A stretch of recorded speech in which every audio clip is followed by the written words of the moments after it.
कल ही की तरह आज फिर से सुबह से लेकर अब तक बेहद मजबूती के साथ दिन की ऊंचाइयों के करीब ट्रेड करते हुए बाजार। लेकिन बड़ा सवाल ये कि क्या कल ही की तरह फिर से आखिरी 1.5 घंटे में क्या कुछ मुनाफा वसूली, क्या कुछ उतार चढ़ाव आएगा, या फिर आज फॉर चेंज दिखेगी आपको मजबूत क्लोजिंग। कैसा रहेगा बचे हुए 1.5 घंटे का एक्शन और क्या करें आप कल होने वाले हफ्ते की एक्सपायरी की तैयारी, इस पर रहेगा फोकस। स्वागत है आप सबका फाइनल ट्रेड में। नमस्कार, मैं हूं अनिल सिंघवी। और नमस्कार, मैं हूं दीपांशु भंडारी।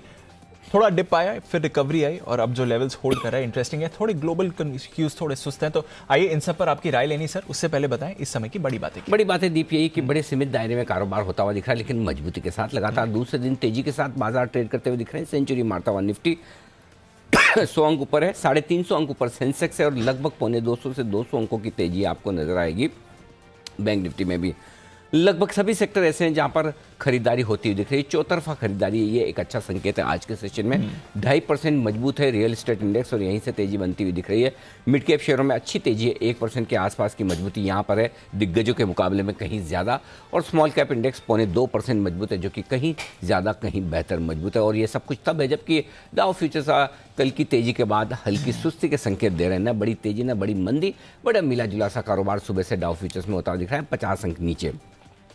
यूरोप के बाजारों में भी ऐसा ही कुछ हाल है, न कोई खास तेजी न कोई खास मंदी, हल्के फुल्के ऊपर नीचे ये ट्रेड करते हुए सीमित दायरे में 1/4% ऊपर नीचे की रेंज में। तो मतलब वेट एंड वॉच, आराम वाला मामला है।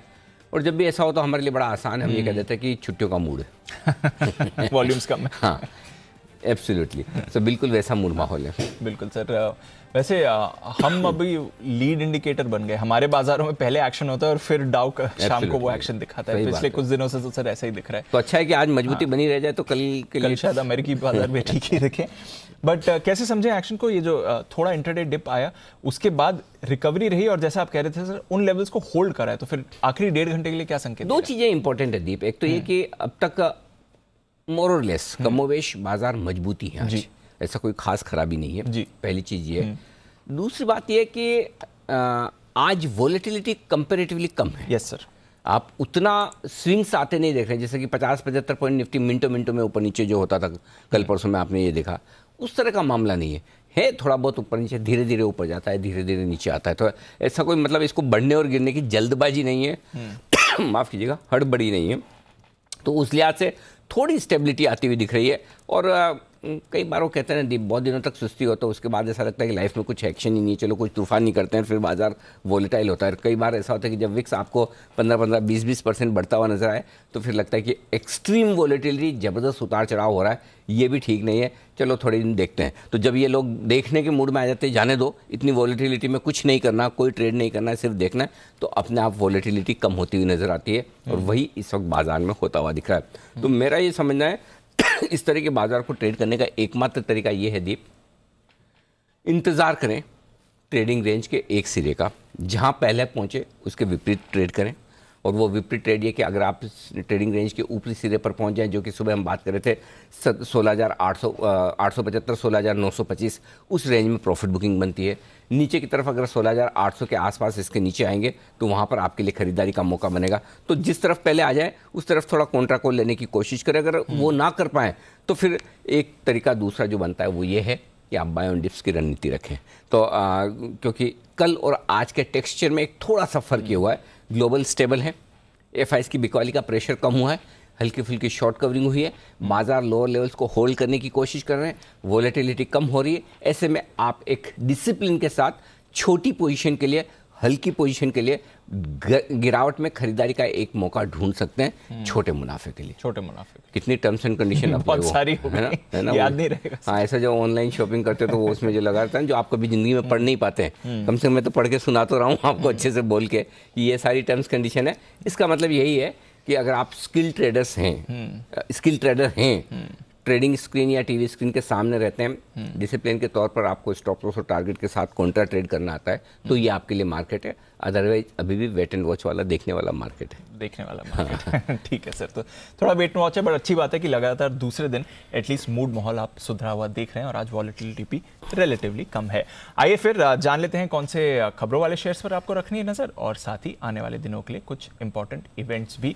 और खबरों की बात निकले तो दीपक नाइट्राइट पर भी नजर रख लीजिए। अभी अभी खबर आई है, शेयर बिक्री के जरिए 2000 करोड़ रुपए जुटाने की योजना है, तो इक्विटी के जरिए ये फंड रेजिंग करने वाले हैं। आज जो इनकी बोर्ड बैठक है, इसकी हमने पहले बात भी करी थी, वो खबर आपकी स्क्रीन पर अभी अभी आ रही है। इक्विटी के जरिए यानी कि शेयर बिक्री के जरिए 2000 करोड़ रुपए जुटाएगी ये कंपनी। तो चलिए, दीपक नाइट्राइट की तो खबर आ गई, और कौन से इवेंट्स हैं आज के लिए, आने वाले दिनों के लिए, मानसी से जानते हैं। गुड आफ्टरनून मानसी, बताइए। Good afternoon Deepanshu. एक तो आरबीआई एमपीसी की जो मीटिंग हुई थी उसके मिनट्स जारी होते हुए दिखेंगे, इस पर नजर रहेगी। इसके अलावा India bulls real estate equity share या कन्वर्टेबल सिक्योरिटीज के जरिए फंड रेजिंग को लेकर कंपनी एक सोच विचार करने जा रही है। रिलायंस इंफ्रा डीएमआरसी के साथ 7200 करोड़ के आर्बिट्रेशन विवाद पे दिल्ली हाईकोर्ट में सुनवाई पर आज फोकस रहेगा। वहीं देश के बड़े अर्थशास्त्रियों से बजट पूर्व चर्चा वित्त मंत्री आज करने जा रही है, तो इस पर भी नजर रहेगी। यूएस Q3 जीडीपी के डेटा आ जाने वाले हैं। कल की अगर बात करें, टार्सन्स एंकर निवेशकों का 1 महीने का लॉक इन कल खत्म हो जाएगा। वहीं मेडप्लस की लिस्टिंग कल होने जा रही है। इशू साइज 1398 करोड़ का यहाँ पर है और प्राइस 796 की है। वहीं JSPL NINL के लिए बोली लगाएगी कंपनी। बोली की प्रक्रिया जो है 23 दिसंबर को शुरू होने जा रही है, यानी कल के दिन ये प्रक्रिया शुरू होगी। CMS इन्फो सिस्टम पर नजर रखे, 23 दिसंबर यानी कल IPO बंद हो जाएगा। प्राइस बैंड 205 से 216 का है। गेल की एक बोर्ड बैठक है अंतरिम डिविडेंड पर कल। वहीं Hindustan Everest tool stock split पर एक एक्स डेट होगी, इस पर नजर रखिए। और ITDC की AGM होने जा रही है, जिस पर फोकस रहेगा। 24 दिसंबर के दिन, इनफैक्ट 24 से लेकर 26 दिसंबर तक क्रिसमस और उसके आसपास तमाम बड़े ग्लोबल मार्केट्स जो हैं वो बंद रहेंगे। डेटा पैटर्न्स की लिस्टिंग 24 दिसंबर को होने जा रही है और इसी दिन श्रेय इंफ्रा सितंबर तिमाही के नतीजे पेश करेगा। तो ये तमाम ट्रिगर्स हैं जो कि 24 दिसंबर तक के लिए इंपॉर्टेंट है। बिल्कुल, वैसे छुट्टियों का सीजन शुरू हो रहा है और 24 को काफी सारे ग्लोबल मार्केट्स आप देखेंगे भी, एक्शन वहां पर नहीं होने वाला है। पर आइए, खबरें का सीजन कौन सा शुरू हो रहा है, कहाँ? सर हमारे लिए हो गया, हमारे लिए नहीं है। हमें 26 जनवरी तक वेट करना है। खत्म। मैं डेटा क्रंचिंग कर रहा था, मेरा ध्यान नीचे की तरफ था। मैंने कहा अच्छा 16,900 के फुट पर 42 लाख। मैंने कहा छुट्टियों का सीजन शुरू हो रहा है, आंखें चमक गई मेरी। स्कूल्स की तो हो रही है। स्कूल्स में तो खैर हमारी किस्मत ही खराब है, एक जनरेशन पहले पैदा हो गए, 2 जनरेशन इनफैक्ट स्कूल के हिसाब से तो नहीं। तो आज देख हम भी बिना पढ़े पास हो जाते हैं, बिना स्कूल गए। सब अपनी किस्मत लिखवा के लाते हैं। हमारी नहीं थी तो नहीं थी, क्यों? ठीक है, मार्केट में तो अच्छा एक्शन हमें दिखता है, हमारे लिए बढ़िया है। तो ट्रिगर्स हो गया। खबरें भी जान लेते हैं वरुण के साथ। वरुण बताइए। Good afternoon. Okay, good afternoon Deep. तो सबसे पहले यहाँ SRF के लिए जो अच्छी खबर आई है, नोटिफिकेशन जारी हो चुका है कि चीन से इंपोर्ट होने वाले हाइड्रोफ्लोरोकार्बन पर एंटी डंपिंग ड्यूटी जो है वो लगाई गई है 5 साल के लिए। वहीं पिडिलाइट हेंकेल के लिए अच्छी खबर है, क्योंकि यहाँ भी चीन से आने वाली सिलिकॉन सेलेंट पर एंटी डंपिंग ड्यूटी लगाई गई है 5 साल के लिए। यह एंटी डंपिंग ड्यूटी भी लगाई गई है। और सेमीकंडक्टर इकोसिस्टम लगाने वाली योजना पर का भी नोटिफिकेशन जारी हुआ है। 1 जनवरी 2022 से योजना जो है लागू हो जाएगी। 2 साल के बाद इसकी समीक्षा होने वाली है। कुल केपेक्स का 30% भुगतान जो है वो सरकार करेगी। तो इसके चलते काफ़ी सारे जो ऑटो स्टॉक्स है वो भी एक्शन में है। क्वेस्कॉप यहाँ पे monster.com में निवेश करने वाली है कंपनी। 110 करोड़ के आसपास का सब्सिडरी में वॉलराडो और मेरिडियन जो है करीब 110 करोड़ के आसपास का निवेश जो है वो करेंगी। इसके चलते monster.com के जो वैल्यूएशन है वो करीब 600 करोड़ के आसपास के निकल के आ रहे हैं। गुजरात फ्लोरो नई सब्सिडरी गुजरात फ्लोरो केमिकल लिमिटेड EV प्रोडक्ट का गठन जो है इस कंपनी ने कर लिया है। EV बैटरी सॉल्यूशंस के लिए सब्सिडरी जो है वो बनाई गई है। L&T 1000 करोड़ से 2500 करोड़ के रेंज में इस कंपनी को ऑर्डर मिले हैं। कैडिला जाइडस कैडिला की दवा को शुरुआती मंजूरी मिली है। मेंटल हेल्थ के इलाज के लिए दवा का इस्तेमाल हो रहा है, उसके लिए US FDA से शुरुआती मंजूरी मिली है। ABB टर्बो चार्जर कारोबार सब्सिडरी को बेचने के लिए मंजूरी मिली है। 310 करोड़ में ये सब्सिडरी जो है उसको ये कंपनी बेचेगी। PNC इंफ्रा कंपनी को 369 करोड़ के ऑर्डर मिले हैं NHEI से। AB मनी AB कैपिटल को प्रेफरेंशियल शेयर का ऑफर दिया है, 80 करोड़ के आसपास ये जुटाएंगे। बैंक ऑफ इंडिया एक्सा में पूरी हिस्सेदारी जो है इन्होंने खरीदी है। माइंडटेक डेटा मैनेजमेंट सॉफ्टवेयर प्रोजेक्ट के लिए इस कंपनी को एक ऑर्डर मिला है। RBL बैंक ने MCLR में बढ़ोतरी की है, 0.05% से 0.1% के आसपास की बढ़ोतरी की है, लेकिन इंडसइंड बैंक ने MCLR 0.05% घटाया है। भारत FIH ने IPO के लिए अर्जी दे दी है, करीब 5000 करोड़ के आसपास का IPO जो है उसके लिए अर्जी दी है। और रिलायंस इंडस्ट्रीज में 12 लाख शेयर्स के बड़े सौदे हुए हैं। ओके, तो ये है आपके लिए सभी खबरों वाले शेयर जहां पर या तो बड़े सौदे हुए हैं या कुछ ना कुछ खबरें आई हैं आज दिन के दौरान। आइए बढ़ते हैं आगे। क्लोजिंग शो का पहला बिगुल कुणाल जी और राकेश जी के लिए, वो भी स्पेशल पिक का। ओके चलिए, स्पेशल पिक का बिगुल।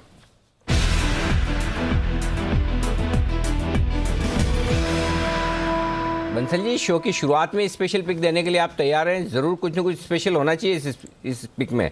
बताइए सर, क्या है स्पेशल? अनिल जी, आज एक नहीं अनिल जी, दो स्टॉक्स मुझे स्पेशल दिख रहे हैं, तो दूसरे में थोड़ा वेट कर रहे हैं कंफर्मेशन का। और दोनों ही स्टॉक्स अनिल जी आपको पसंद है, दोनों स्टॉक आपको पसंद है, और उनमें से एक स्टॉक अनिल जी आपको और वागले जी को पसंद है। तो पहले आप दोनों की पसंद वाला स्टॉक है अरविंदो फार्मा। अनिल जी, काफी समय से लोग इसकी एक बड़ी तेजी की वेट कर रहे हैं। इसको हमने भी नीचे में रिकमेंड करा, टारगेट्स अचीव हुए, बट वो बड़े वाले 750 760 के टारगेट्स अचीव नहीं हुए। अब स्टॉक की वो वाली जर्नी शुरू हो रही है, और जिस तरीके का टेक्निकल पैटर्न है, बड़े चार्ट पर एक बड़ा रिवर्सल, बड़े चार्ट पर एक बड़ा ब्रेकआउट, तो इस एक्सपायरी के अंदर 748 760 के लेवल दिखाने का पोटेंशियल रखता है। इसलिए बड़े टारगेट्स हैं, इसलिए स्पेशल पिक है। ओवर टू कुणाल जी। अनिल जी देखिए, बहुत ही जबरदस्त कंसोलिडेशन और फार्मा में पूरा होता हुआ दिख रहा है। पिटा हुआ स्टॉक है, बेस बन चुका है, बड़ा breakout, inverted head and shoulder pattern daily chart पर, वीकली चार्ट पर राउंडिंग बॉटम। और जिस तरह का यहाँ स्ट्रक्चर है, जैसे राकेश जी ने कहा, दो टारगेट हैं, 748 748 पहला टारगेट, 757 रुपए दूसरा टारगेट, तो 748 757 ये दो टारगेट है। स्टॉप लॉस रखना है 704 रुपए पर, 704 का स्टॉप लॉस रखकर बाय करने की राय है औरो फार्मा।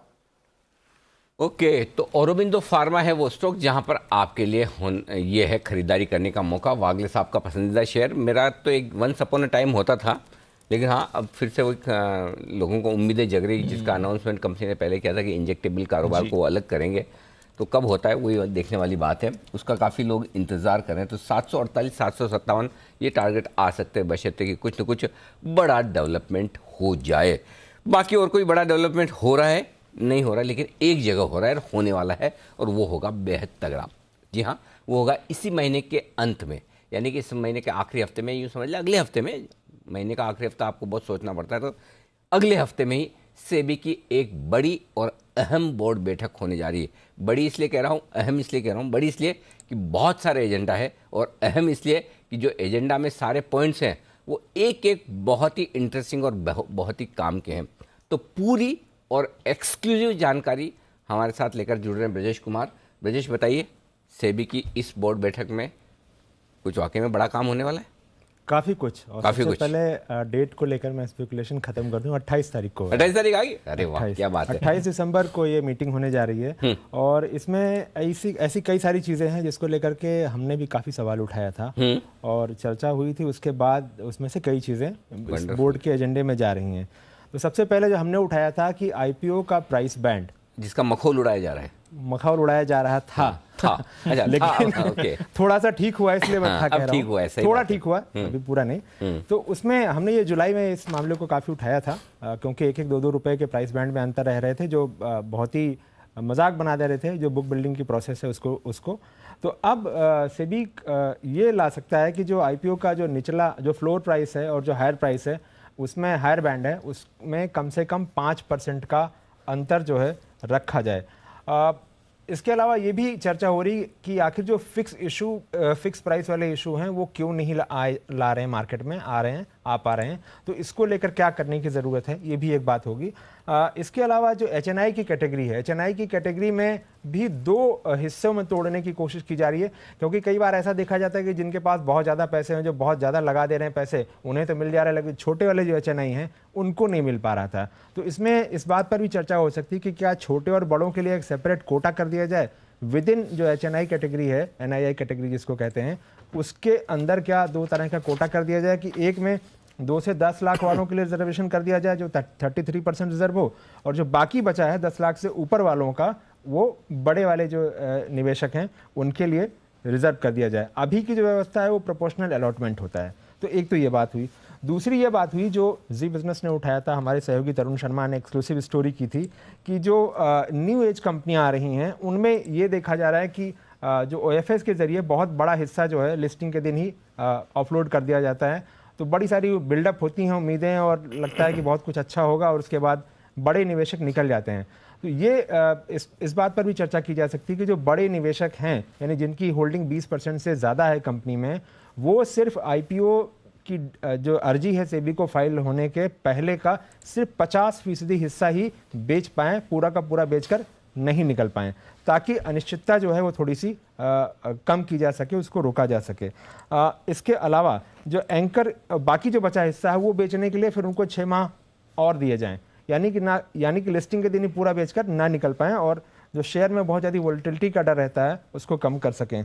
एंकर इन्वेस्टर के लिए जो लॉक इन है अभी 30 दिन का है, उसको बढ़ाकर 90 दिन किया जा सकता है। ये एक बड़ा इशू था और अक्सर हम देखते हैं कि लोग इंतज़ार करते हैं कि एंकर इन्वेस्टर किस दिन निकलने वाले हैं, उसकी पूरी एक लिस्ट भी छपती है अखबारों में और फिर ये देखा जाता है कि अच्छा इसके बाद अब क्या होगा। तो एक तो ये बड़ा इशू है। इसी में एक और दिक्कत ये थी कि अभी जो बहुत सारी कंपनियां आ रही हैं नए जमाने की, उनको मालूम ही नहीं, पैसा तो उठा रही हैं वो, उनको मालूम ही नहीं कि डील करेंगी क्या। तो उसको लेकर एक तरह की सख्ती की जा सकती है कि आप सर्टेन अमाउंट ही उस तरह से आप उठा सकते हो और आपको स्पेसिफाई करना पड़ेगा। तो एक तो ये बात हुई। अच्छा, तो कुल मिला के IPO से रिलेटेड जो बड़ी चीजें, पहली चीज तो ये कि प्राइस बैंड जो दुरुस्त होगा, बिल्कुल, और दूसरा ये कि खाली बुक बिल्डिंग इशू आ रहे हैं, फिक्स प्राइस नहीं आ रहे हैं। हाँ, तो उसमें ये सोचा जाएगा कि जब प्राइस फिक्स ही रखनी है, एक ही प्राइस हमेशा ऊपरी बैंड पर ही प्राइस होता है।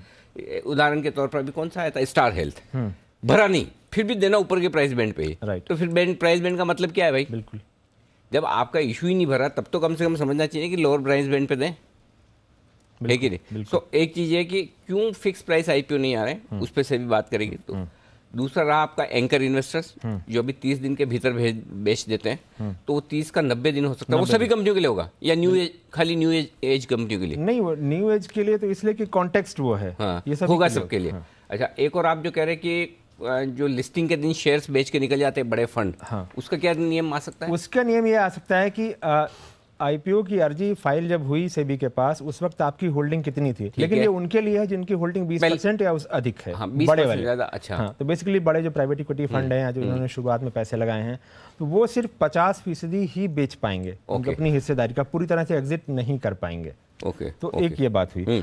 और ठीक बात। और दूसरा ये कि अगर जो इन्वेस्टर्स जो बड़े फंड से जो IPO में पैसा ले रहे हैं, अगर वो लिस्टिंग के दिन ही जो अलॉटमेंट ले रहे हैं वो लिस्टिंग के दिन ही बेचना चाहें तो उस पर कोई नियम आ सकता है? नहीं, तो 50% से ज़्यादा नहीं बेच वो तो पुराना वाला। हाँ, यानी हाँ, तो ये बात है। इसके अलावा एक और इंटरेस्टिंग मुद्दा था PNB हाउसिंग फाइनेंस का, याद होगा, जिसको हमने भी काफ़ी उठाया था और काफ़ी चर्चा हुई थी उसकी। तो उसको लेकर के जो भी रेगुलेशंस में अनिश्चितता है उसको और साफ करने की कोशिश की जाएगी। उसमें यह है कि एक तो प्राइसिंग का इशू कि इसकी प्राइसिंग कैसे रखी जाए। तो जो अभी व्यवस्था है वो 26 हफ्ते या 2 हफ्ते का जो हाई लो का वॉल्यूम वेटेड एवरेज है, उसमें से जो ज़्यादा हो वो रखा जाता है। अब ये लाया जा रहा है कि नई व्यवस्था के हिसाब से 60 दिन या 10 दिन के हाई लो में से जो ज़्यादा हो उसको रखा जाए। तो ये प्राइसिंग के पॉइंट पे। लेकिन जो PNB हाउसिंग फाइनेंस वाले मामले में बात हुई थी, जो मामला उठा था वो ये उठा था कि जो कंपनी का आर्टिकल ऑफ एसोसिएशन है उसमें जो लिखा है तरीका, उसको माना जाएगा या सेबी का माना जाएगा। तो इसमें सेबी ये साफ कर रहा है कि अगर आपके आर्टिकल ऑफ एसोसिएशन में लिखा हुआ है तो आप उसको दरकिनार नहीं कर पाएंगे। ICDR रेगुलेशन जो सेबी का है उसके साथ आपको आर्टिकल ऑफ एसोसिएशन में क्या लिखा है उसको भी फॉलो करना पड़ेगा। साथ ही अगर कहीं कंपनी में चेंज ऑफ कंट्रोल है या 5% से ज़्यादा किसी को भी अलॉट कर रहे हैं तो वैल्यूएशन रिपोर्ट लगाना बहुत ज़रूरी होगा, उसको कंपनी को अपनी वेबसाइट पर डालना पड़ेगा। साथ ही इसमें जो प्रमोटर के लिए लॉक इन है उसको भी घटा करके, थोड़ी रियायत वाली बात है, प्रमोटर के लिए लॉक इन जो है 3 साल के बदले 1.5 साल करने की बात है, और जो नॉन प्रमोटर हैं उनके लिए 1 साल के बदले 6 महीने करने की बात है। 2 चीज़ें और हैं, जो सेटलमेंट के रेगुलेशन हैं उनकी मियाद भी घटाई जा रही है। अभी ये होता है कि 60 दिन का मोहलत होता है नोटिस मिलने के बाद, लेकिन लोग 25% फीस पे करके एडिशनल 120 दिन का मौका और ले लेते हैं। इन सारी चीज़ों को कम करने की कोशिश है। साथ ही एक बात ये भी देखी गई है कि बहुत बार ऐसी शेल कंपनियां होती हैं जहां पर ड्राइवर, चपरासी, इस टाइप के लोगों को मैनेजमेंट में डायरेक्टर बना दिया जाता, कंपनी में डायरेक्टर बना दिया जाता है और देखा उनके ऊपर ही सारी जिम्मेदारी आ जाती है, जबकि उनके मालूम भी नहीं होता उन्होंने किया क्या है, उनसे क्या करवा लिया गया है। तो ऐसे मामलों में जो इसके सूत्रधार होंगे उनके ऊपर ज़्यादा सख्ती जो है वो रखी जाएगी सेटलमेंट के नियमों में। साथ ही अगर कोई जल्दी सेटल करना चाहता है तो मुमकिन है कि उसके लिए कोई रियायत भी दी जा सके रकम में। एक ब्रोकर से जुड़ी बड़ी खबर है जो जिसका डिस्कशन पेपर भी आया था, उसमें यह है कि ब्रोकर के लिए जो नेटवर्थ की कंडीशंस हैं वो बदलाव किया जा रहा है, क्योंकि हाल के वर्षों में देखा गया कि कई सारे ब्रोकर्स डिफॉल्ट हुए थे। तो अब जो ट्रेडिंग मेंबर हैं, क्लियरिंग मेंबर हैं, सेल्फ क्लियरिंग मेंबर हैं, इन सब के लिए, प्रोफेशनल क्लियरिंग मेंबर हैं, इन सब के लिए नेटवर्थ को बढ़ाया जाएगा। 2023 तक मौका दिया जाएगा कि वो अपनी नेटवर्थ को बढ़ा लें और मजबूत स्थिति में बन जाएं। ओके, तो ये है आपके लिए सारे के सारे बड़े डेवलपमेंट जो सेबी की इस बोर्ड बैठक में होने की तैयारी में है। आइए, हमारे एक्सपर्ट सारे हमारे साथ जुड़ चुके हैं इस वक्त। कुणाल जी, राकेश जी, वागले साहब, सिमी जी, जय ठक्कर, सचिन जी और साथ ही आशु मदान साहब। तो आइए जल्दी से बिगुल, पहले BTS का सचिन जी के लिए।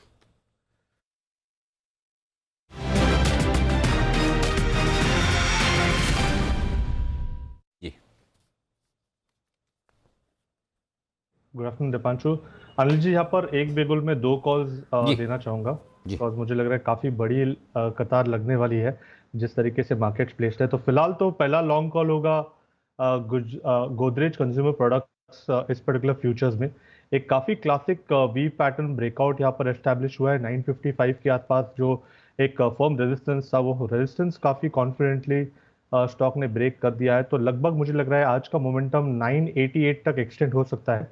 स्टॉप लॉस आपको लगाना है यहाँ से अराउंड 952 पे, एंड फ्रेश लॉन्ग्स ऐड करने हैं गोदरेज कंज्यूमर प्रोडक्ट्स में। इंट्राडे का टारगेट होगा 988 का एंड पोजिशनल टारगेट होगा 1020 का। जो सेकेंड ट्रेडिंग आइडिया है, वापस भारती एयरटेल में जिस तरीके से फिलहाल मोमेंटम है, मुझे लग रहा है ये पर्टिकुलर मोमेंटम और भी आगे एक्सटेंड होना चाहिए। अपने short term averages 20 exponential moving average के आसपास स्विंग होना चाहिए। तो जिस तरीके से स्ट्रक्चर है यहाँ पर अभी भी फ्रेश लॉन्ग एडिशंस की सलाह होगी। स्टॉप लॉस आपको लगाना है अराउंड 676 पे, एंड जो फाइनल टारगेट होगा ऑन द हायर साइड वो लगभग अराउंड 705 का आ रहा है। तो खरीदारी करनी है भारती एयरटेल में भी। और भारती एयरटेल, दो ये मजबूत स्टॉक है जहां पर खरीदारी करने की राय सचिन जी की तरफ से खरीदारी करने की या बिकवाली की राय आएगी, वो देख लेते हैं किसकी तरफ से आ रही है। जय ठक्कर है हमारे साथ तैयार।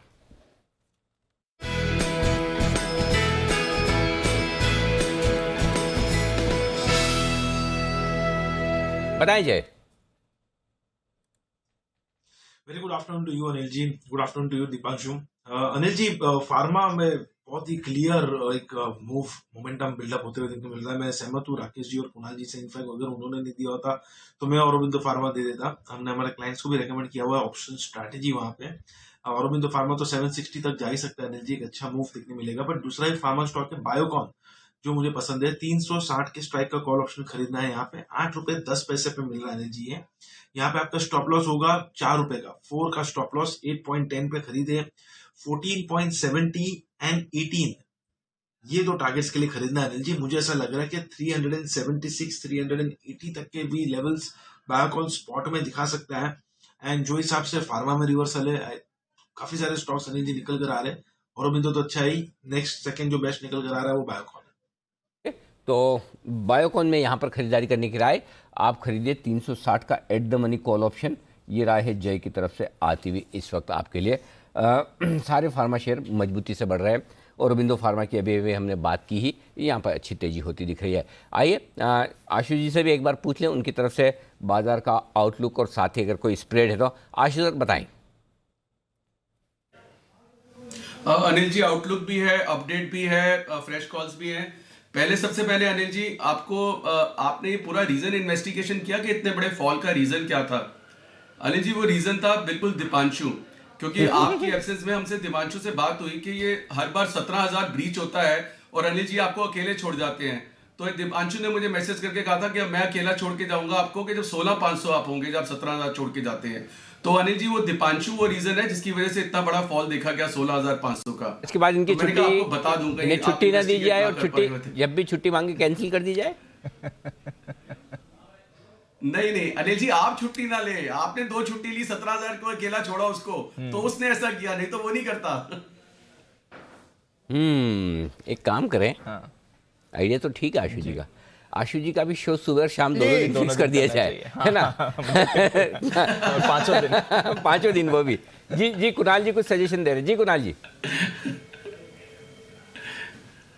अनिल जी, जांच का विषय यह है कि जिन 2 दिनों आपने छुट्टी ली, दोनों दिन आशु जी शो पर थे और दोनों दिन गिरावट हुई। अनिल जी, इसकी तहकीकात होनी चाहिए। अच्छा, बाय द वे मैंने छुट्टी ली नहीं, मैं मतलब रिमोट लोकेशन से काम कर रहा था, छुट्टी तो नहीं ली थी। हाँ, पूरा शो नहीं करवाया, कुछ शो थोड़ा बीच में छोड़ना पड़ा।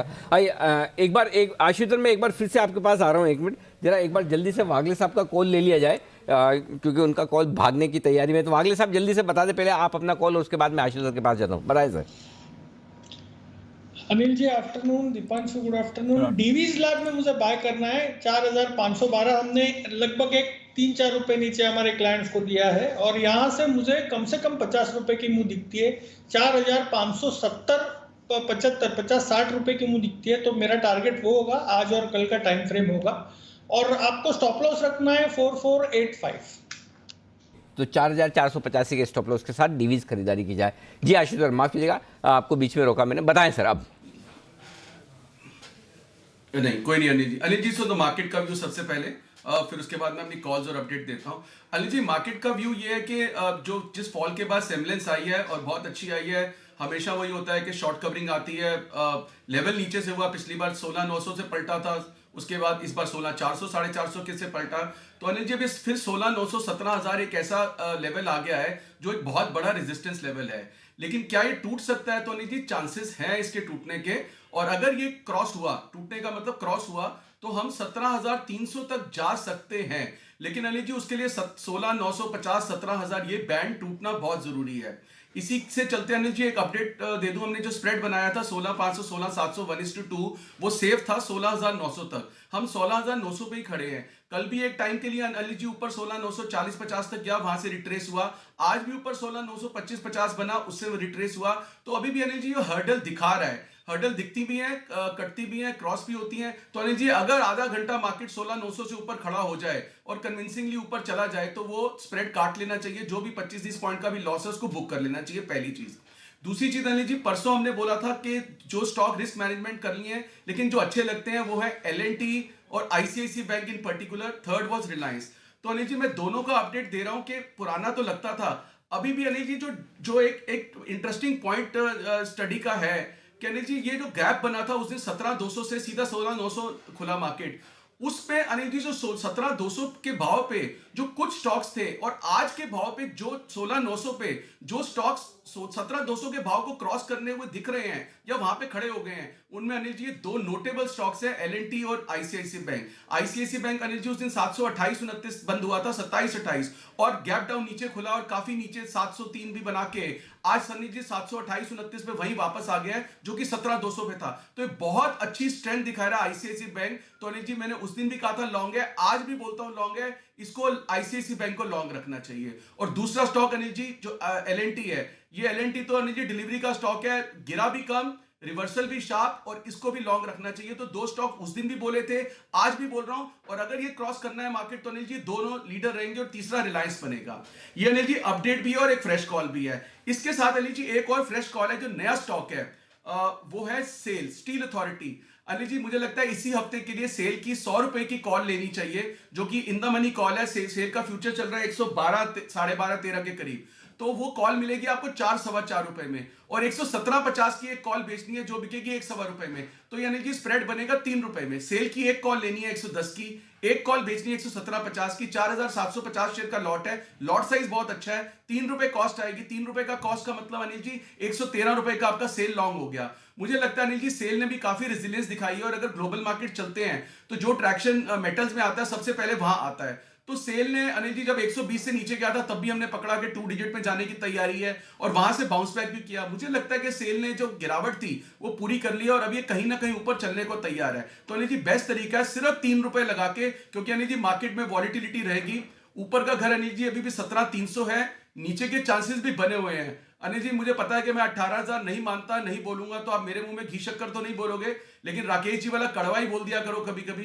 तो अनिल जी, अगर ये क्रॉस करता है तो 17300, उसके लिए जो स्टॉक्स मैंने प्ले करने हैं वो आपसे शेयर किए, फ्रेश कॉल सेल की है। आपको तो हम 17300 पे लड्डू खिला देंगे, चिंता मत करो। आप 17300 पहुंचाओ तो सही, वहां पे भी खिला देंगे। आपको कितने वाले पे खाने, किस लेवल पे खाने, ये बताइए।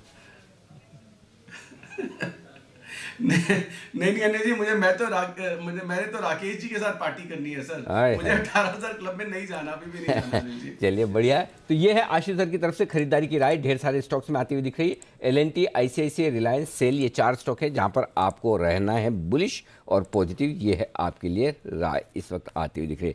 आइए, बाजार इस बीच फिर से 16,900 पर आते हुए दिख रहे हैं। आखिरी घंटे में जाने के पहले मजबूत है। थोड़ी देर में सेठी साहब हमारे साथ कार्यक्रम में शामिल होंगे, उनसे भी लेंगे कुछ उनकी पसंद के बेहतरीन स्टॉक्स पर आए। लेकिन उससे पहले एक स्टॉक और जो बड़ी मजबूती के साथ आगे बढ़ रहा है, जिसका जिक्र हम सुबह कर भी रहते हैं, SRF। सिमी जी, आपका फेवरेट शेयर दिन की ऊंचाइयों पर 2300 रुपए के आसपास charts. Anil ji very good afternoon. SRF यहाँ से भी चलेगा, क्योंकि मैंने सुबह मुदीत ने कॉल दिया था और तभी आपने मुझसे भी पूछा था ये क्या करेगा। मैंने कहा था कि 2240-50 का रेंज ही इसका है। नेक्स्ट हार्डल बुक क्रॉस करेगा तो 2320 के आसपास जाके रुक सकता है। तो पहला टारगेट मेरे तरफ से 2320 का ही होगा। 2320 क्रॉस करेगा तो 2350, 2380, 2400 कुछ भी हो सकता है। बड़े पैना में एक बड़ा ब्रेकआउट देखने को मिला है और ये स्टॉक बहुत जल्दी रुकने वाला नहीं है। तो मुझे लगता है कि जो सुबह का हाई बना था वो हाई ये क्लियर करेगा 2295 कैश का, तो 2320 का पहला टारगेट और उसके बाद ये और ऊपर जाएगा। 2420 का भी लेवल इसमें देखने को मिल सकता है। SRF अभी भी मुझे लगता है कि यहाँ से भी खरीदा जा सकता है। 2240 के नीचे स्टॉप मेंटेन करना पड़ेगा। ओके, तो ये है आपके लिए राय इस वक्त आती हुई। आइए बढ़ते आगे, 2:30 बजे मुलाकात करेंगे सेठी साहब से, सदावार सेठी साहब की शॉर्ट टर्म पिक्स।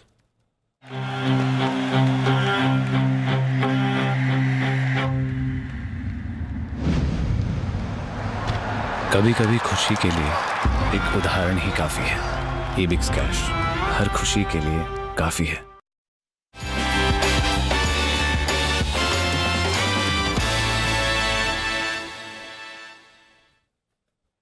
स्वागत है आपका सेठी साहब, बताएं सर।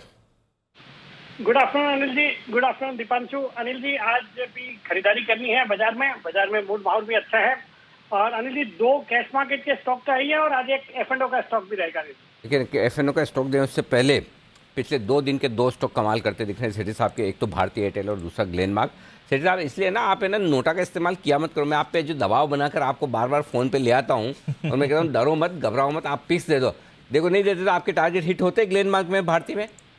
नहीं बिल्कुल बट अनिल जी, अभी तो मैंने बहुत दिनों से नोटा का ये तो अनिल जी, सोमवार को जब ब्लड बाथ था, मारकाट मची हुई थी, मुझे लगता है पूरे शो के दौरान कुछ लिमिटेड ही बाई कॉल्स आ रहे थे। उस दिन मैंने बहुत कन्विंसिंगली भारतीय एयरटेल 660 के लेवल पर रिकमेंड किया था और 680 के टारगेट थे वो आज मीट हो गए। और ग्लेनमार्क भी 485 पे रिकमेंड किया था, 500 के टारगेट थे वो आज मीट हो गए। तो जबरदस्त रहा एक्चुअली। उस दिन हिम्मत करनी चाहिए थी। और बाकी भी शायद उस दिन आशु जी भी पॉजिटिव थे। ये जो तीनों स्टॉक्स उन्होंने भी मंडे को ही रिकमेंड करे थे उस दिन। तो चलिए, ये आपके लिए 2 बेहतरीन स्टॉक्स जो कमाल करते हुए दिख रहे हैं। आइए अब आज का पहला स्टॉक बताएं सर। बिल्कुल अनिल जी, आज का जो पहला स्टॉक है, पहले तो अनिल जी सुबह एक चर्चा आपकी सुन रहा था कि जब हम फोन पे होते हैं तो डेटा ज्यादा बताते हैं और ऐसे कम बताते हैं। अनिल जी बिल्कुल देख के ही बोलना पड़ता है, इतने डिटेल्स देते हैं। Return on equity, return on capital employed, operating profit margin, फिर पिछले क्वार्टर के रिजल्ट, तो लिखे रहने के बिना संभव ही नहीं है। आज तो पॉसिबल हो ही नहीं सकता वो अनिल जी। बिल्कुल, तो देख के भी बताएं तो उसमें कोई हर्ज नहीं है, पता तो है ये। तो बताएं सर, देख के कौन सा पहला स्टॉक है? अनिल जी, जो पहला स्टॉक है आज खरीदारी जिसमें करनी है वो है असाही सोंगवान कलर्स, जो कि अभी 279 के लेवल्स पे ट्रेड करता है। स्टॉक एक बहुत ही जबरदस्त क्वालिटी का स्टॉक है। इसने अपने हाई टच करे 447 का। और ये स्टॉक तो इसलिए भी मुझे ज्यादा पसंद आता है बिकॉज ये जब सेगमेंट की शुरुआत हुई थी ना, सदाबहार सेठी साहब के सेगमेंट की जो शॉर्ट टर्म पिक्स की, तो 140 के लेवल पे मेरा ये पहला स्टॉक था। और उस दिन इसने जो भी इसका मैक्सिमम सर्किट का लिमिट था वो स्टॉक ने टच किया था। ये बात हो गई साल भर पहले की, और उस समय तो ऐसे भी तेजी ऐसी होती थी। बाकी अनिल जी, फंडामेंटली एक बहुत ही अच्छा स्टॉक है। ये कलरिंग एजेंट्स और पिगमेंट्स बनाने वाली कंपनी है। जो ये इनके प्रोडक्ट्स है वो यूज होते हैं एक तो इंक में, फिर पेंट्स में, प्लास्टिक्स में, टेक्सटाइल्स में और रबर इंडस्ट्री में। ये कई सारी जो MNC कंपनीज है उनको एक्सपोर्ट करती है। बाकी फंडामेंटल्स बहुत अच्छे हैं। ऑपरेटिंग प्रॉफिट मार्जिन है 15% के, return on equity 15%, debt equity ratio 0.2 का। और पिछले 3 साल में तो जबरदस्त ग्रोथ इस कंपनी ने दर्ज करी है। और सबसे अच्छी बात है, वैल्यूएशन बहुत ही सस्ते है। 13 के मल्टीपल पे आप ये स्टॉक ट्रेड करता है। हाई से 447 की और वहां से लगभग आधे लेवल्स पे आ गया 270 जो भी अभी के लेवल्स है उस लेवल्स पे ये स्टॉक जो आधे के आसपास ट्रेड कर रहा है। मुझे लगता है इस स्टॉक को करंट लेवल्स पे खरीदना चाहिए। मेरा इसमें शॉर्ट टर्म का टारगेट है, एक सेकेंड, टारगेट है इसका 300 का, 300 रुपए का, और स्टॉप लॉस रखना है 270 रुपए का। तो ये है आपके लिए खरीदारी करने की राय, असाई सोंगवन, ये स्टॉक जहां पर तेजी करके चले। बताएं सर दूसरा स्टॉक। दूसरा स्टॉक अनिल जी जो है आज का वो है कंट्रोल प्रिंट, जो कि अभी 347 के लेवल पे ट्रेड करता है ये स्टॉक। ये भी एक भारत की इकलौती कोडिंग और मार्किंग इक्विपमेंट बनाने वाली कंपनी है, जो कि इनके जो ये इक्विपमेंट है ये बार कोडिंग में काम आते हैं, और जब से ये एक तो लीगली रिक्वायर्ड हो गया है तो उसके बाद से इनका बिजनेस बहुत बड़ा है। और फिर आजकल ये जो ऑनलाइन बिजनेसेस होते हैं उसमें भी बार कोडिंग की जबरदस्त डिमांड है, और दुनिया भर में सिर्फ 4 ही प्लेयर्स हैं जो ये तरह के इक्विपमेंट्स बनाते हैं। बाकी फंडामेंटल्स बहुत अच्छे हैं, अच्छे ऑपरेटिंग प्रॉफिट मार्जिन है, फिर पिछले 3 साल का पैट का कैगर अच्छा रहा है, प्रोमोटर्स की अच्छी खासी 51-52% की हिस्सेदारी है, कुछ प्लेज नहीं है, और FIIs भी अराउंड 20.9% इसमें ओन करते हैं, जिसमें स्टेट बैंक ऑफ इंडिया है और फिर बैरिंग प्राइवेट इक्विटी फंड है। और बाकी अनिल जी सितंबर क्वार्टर भी अच्छा था, 9 करोड़ का पैट था, जो कि पिछले साल इस क्वार्टर में 7 करोड़ का पैट था। तो इस स्टॉक में ये जो 347 के आसपास इसमें खरीदारी करने की सलाह है। 365 का मेरा इमीडिएट शॉर्ट टर्म में टारगेट है और 340 का स्टॉप लॉस। ओके, तो ये है आपके लिए कंट्रोल प्रिंट, एक और स्टॉक है जहां पर खरीदारी करने की राय आती हुई दिख रही है सेठी साहब की तरफ से इस वक्त। 2 स्टॉक हैं जहां तेजी करने की राय, ओके, और 340 का स्टॉप लॉस लगाएं 365 के टारगेट के लिए। सेठी साहब से एक और FNO वाली पिक भी लेनी है, लेकिन उससे पहले एक खबर जो आपकी स्क्रीन पर आती हुई दिख रही है वो ये कि ओमिक्रॉन के लिए, ओके, खबर आ रही है ब्लूमबर्ग के अच्छा एक मिनट, एक डिवीज के लिए और अच्छा, एक फाइजर के लिए, तो ये डिवीज के लिए एक जो खबर आ रही है उस पर फोकस किया जाए। डिवीज के लिए क्या खबर आती हुई दिख रही है जरा देख लें। 2 नए एंटीवायरल सप्लाई के लिए कॉन्ट्रैक्ट किया है। ओहो, डिवीज ने क्यों? डिवीज ने ओमिक्रॉन के लिए 2 नए एंटीवायरल सप्लाई के लिए कॉन्ट्रैक्ट किए हैं, तो डिवीज के लिए बड़ी अच्छा, तभी डिवीज अभी हमारे सभी एक्सपर्ट्स के रडार पर आ रहा था। तो ये बड़ी खबर है, और मर्क के साथ शायद डिवीज ने ये कॉन्ट्रैक्ट किया है, जो कि और ये दोनों ही सप्लाई करने वाली डिवीज एकमात्र कंपनी है, API कंपनी। सेठी साहब के रडार पे भी रहता है, एक बार सेठी साहब से भी राय लेंगे, लेकिन उससे पहले जल्दी से एक बार आपको खबर बता दें कि ओमिक्रॉन के 2 नए एंटीवायरल सप्लाई के लिए डिवीज ने बड़े कॉन्ट्रैक्ट किए हैं, और ये बड़े कॉन्ट्रैक्ट मर्क के साथ किए हैं, और मर्क को इस दवा, इस एंटीवायरल बनाने के लिए जो कुछ भी API चूरन जिसकी जरूरत पड़ती है वो डिवीज बना कर देती है। तो डिवीज के लिए बड़ी खबर है। मेरे ख्याल से डिवीज पहली बार ही कोविड रिलेटेड कोई प्रोडक्ट बना रही है, जहाँ तक मुझे ख्याल है। तो ये अभी थोड़ी देर पहले डिवीज वागले साहब के रडार पे भी आता हुआ दिखा था, और इसीलिए बड़े एक्शन में आता दिखा। सेठी साहब आपकी रिकमेंडेशन लिस्ट में लगातार रहा है, कुछ आइडिया दे पाएंगे, कुछ विश्लेषण कर पाएंगे इस खबर का? बिल्कुल अनिल जी, लेकिन एक गलती हो गई अनिल जी, यही स्टॉक था जो मुझे मेरी जो FNO की आज की पिक थी वो यही स्टॉक था अनिल जी। ओहो, तो थोड़ी देर हो गई और उसमें ये स्टॉक की खबरें भी आ गई, हालांकि ये खबर आएगी इस तरह की ये पता नहीं था, बट दमदार कंपनी है। और आज तो वागले जी ने भी थोड़ी देर पहले इसको रिकमेंड कर दिया था, और मैं एक्चुअली 4515-20 के लेवल से इसको देख रहा था, रिकमेंड करना था, बट मेरा समय नॉर्मली 2:30 बजे होता, तो उस समय तक चूंकि वागले जी ने भी रिकमेंड कर दिया तो थोड़ा सा बढ़ गया था 4525-30। बट अनिल जी एक दमदार कंपनी, और ये जो खबरें आ रही है डेफिनेटली बड़ा पॉजिटिव है, और ये तो एक बहुत ही अच्छी क्वालिटी की कंपनी है। और इस स्टॉक को जब ये कोरोना शुरू हुआ था दुनिया भर में, तो वुहान से ये शुरू हुआ था, और आपको अगर याद हो कि पिछले साल जनवरी-फरवरी में मैंने इस स्टॉक को इनके API के कारोबार के लिए 1600-1700 के लेवल्स पे रिकमेंड किया, और वहां से तो हमने इस साल 1.5 साल में 5400 तक की दूरी तय करी है इस स्टॉक का। वहां से अच्छा खासा करेक्शन हुआ, बट मुझे लगता है ये स्टॉक यहाँ से बिल्कुल कमाल करेगा। टेक्निकली ये वागले जी के रडार पे आया, फंडामेंटल्स बहुत ही सॉलिड है, और मुझे लगता है ये स्टॉक इमीडिएट शॉर्ट टर्म में ही 4600-4650 तक के लेवल्स दिखा सकता है, और स्टॉप लॉस रखना है 4510 रुपए का। यहाँ पे भी खरीदारी करने की सलाह है। तो 4600 के पार जाने की तैयारी दिखा रहा है डिवीज लैब, और खबर के दम पर स्टॉक भी एक्शन में आ रहा है। वागले साहब के भी लेवल्स यहाँ पर आपको आते हुए दिख रहे हैं। 4570 का वागले साहब का पहला टारगेट, 4575 का दूसरा टारगेट, दूसरे टारगेट से 1 रुपया नीचे रहा स्टॉक, पहला टारगेट हिट होते हुए दिख रहा है। डिवीज लेबोरेटरी पर। आइए अब जानते हैं बाजार की इस तेजी में आपको क्या करना है। आज की मार्केट स्ट्रैटेजी लेंगे अनिल जी से, उससे पहले एक कॉल सिमी जी की तरफ से, सिमी के नॉन स्टॉप शेयर्स।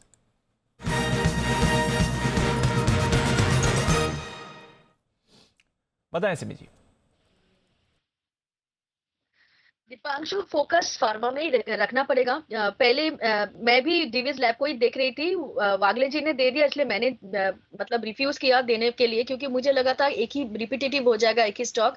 अभी भी मैं वापस एक फार्मा सेक्टर में एक स्टॉक मैंने चूज किया है जिसमें ब्रेकआउट आने वाला है। एपीएल लिमिटेड, एलेम्बिक फार्मा, बहुत ही बढ़िया सा ब्रेकआउट देखने को मिल रहा है। 780 के ऊपर पहला ब्रेकआउट है और उसके बाद जो सेकंड ब्रेकआउट होगा वो 825 के आसपास होगा। तो मेरे ख्याल से 825 का टारगेट के लिए यहाँ पे करंट लेवल पर एपीएल लिमिटेड को खरीदना पड़ेगा। देखिए 782 से 786 हो गया, डे हाई को क्रॉस करने वाला है। 787 डे हाई क्रॉस हो गया। इसका पहला टारगेट 825 ही होता है क्योंकि ये इसका नेक्स्ट ब्रेकआउट रेंज है 780 के ऊपर। 780 इसका एक्चुअली कल का हाई था, वो क्रॉस किया।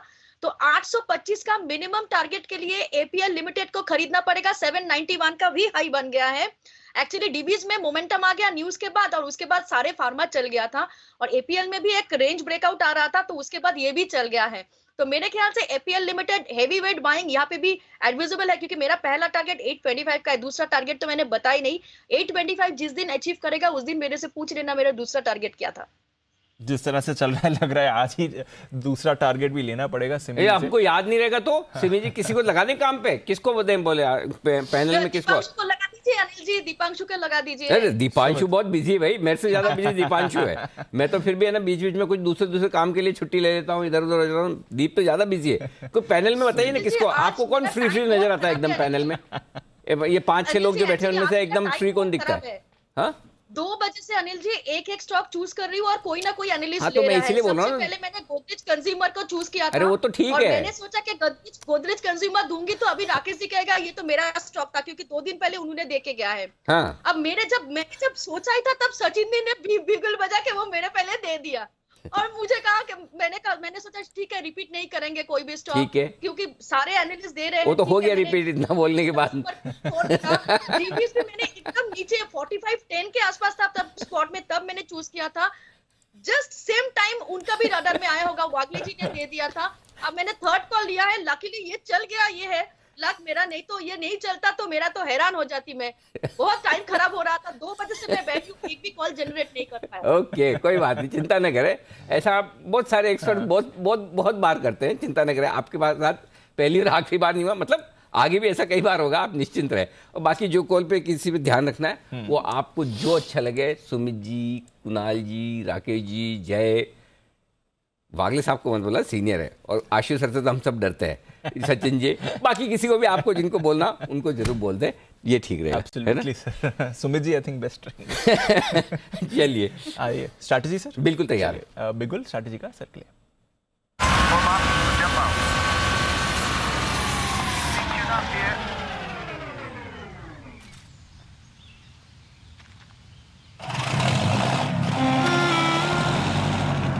आने वाली खुशी के लिए एक ख्याल ही काफी है। इबिक्स कैश हर खुशी के लिए काफी है।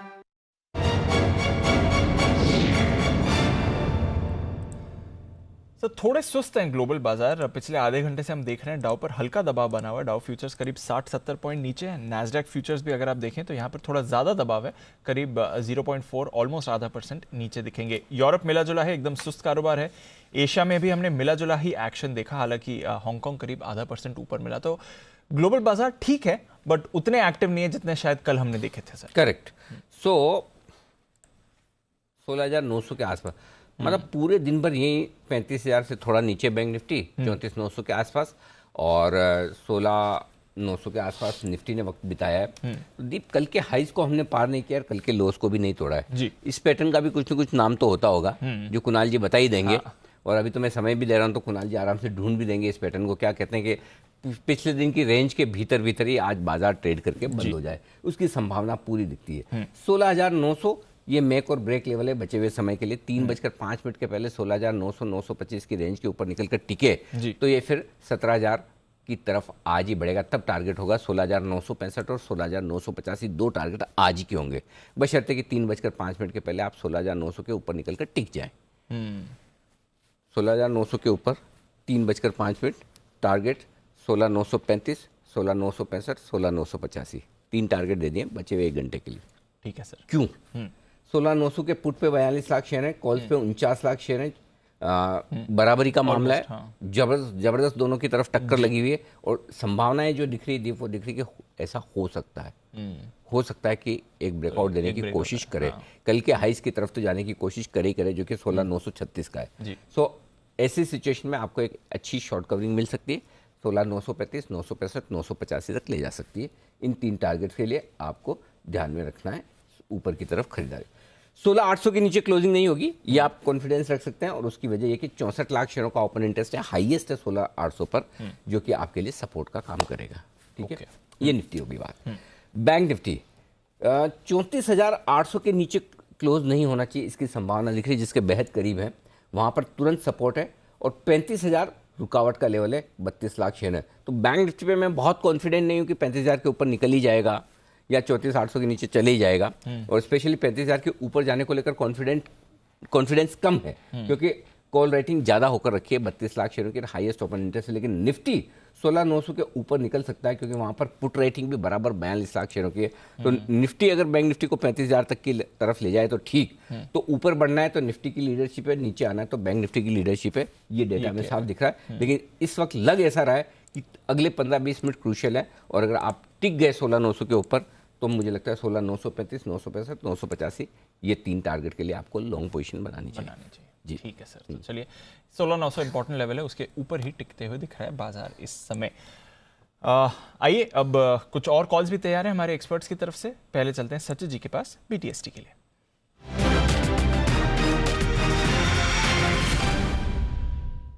बताएं सचिन जी। दीपांशु, इनफैक्ट फार्मा में ही फोकस काफ़ी है। इनफैक्ट एलेम्बिक फार्मा हमने मंडे के शो में, क्लोजिंग शो में आइडेंटिफाई किया था लगभग 758 लेवल के आसपास, एंड उसका टारगेट आज अचीव हुआ है। बट जिस तरीके से अभी भी यहाँ पर स्ट्रक्चर है, मुझे लग रहा है वहाँ पर ज़रूर एक फॉलो थ्रू एक्शन नज़र आ सकती है। तो यहाँ पर अभी भी लॉन्ग्स करने की ही सलाह होगी। जिस तरीके से स्ट्रक्चर है, लगभग अराउंड 778 के स्टॉप लॉस के साथ यहाँ पर लॉन्ग पोजीशन बनानी है। एंड जो हर्डल नज़र आ रहा है वो लगभग 820 के पहले कोई नहीं है, तो मुझे लग रहा है 820 के एक फाइनल टारगेट के लिए यहाँ पर लॉन्ग्स बनाने चाहिए। जो सेकंड कॉल है वो है कैडिला हेल्थ केयर में। यहाँ पर भी मुझे लग रहा है एक फ्रेश ब्रेकआउट होने के कगार पे है स्टॉक। जिस तरीके से फिलहाल यहाँ पर एक कंसोलिडेटिव बैंड है 468 470 के आसपास ये ब्रेकआउट जोन है। जैसे ही ये पर्टिकुलर लेवल ट्रिगर हो जाता है तो मुझे लग रहा है 488 तक मोमेंटम काफ़ी तेज होना चाहिए। सो फाइनल टारगेट होगा अराउंड 510 का, शॉर्ट टर्म टारगेट या फिर मोमेंटम टारगेट होगा अराउंड 488 का। स्टॉप लॉस आपको लगाना है अराउंड 462 में, एंड खरीदारी करनी है कैडिला हेल्थ केयर पर। ओके, कैडिला हेल्थ केयर और साथ ही एलेम्बिक फार्मा, 2 फार्मा शेयरों में खरीदारी करने की राय आपके लिए। आइए मुलाकात करते हैं भसीन साहब से फिर से एक बार दोपहर के शो के लिए।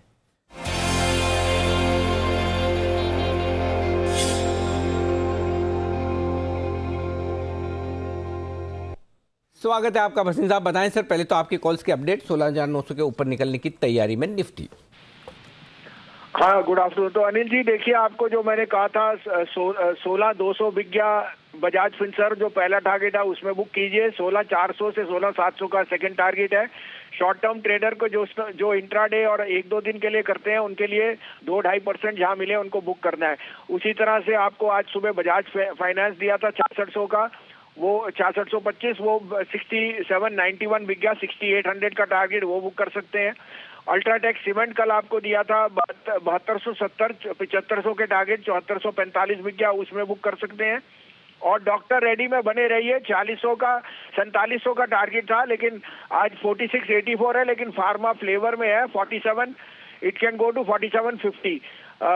उसके अलावा अब आपके लिए 2 IEX है मेरा, जो 55 का शॉर्ट टर्म टारगेट था, लेकिन 85 का टारगेट है इसका by the end of the year. तो be prepared for extremely good run in IEX। I give you the explanation on the business and so on.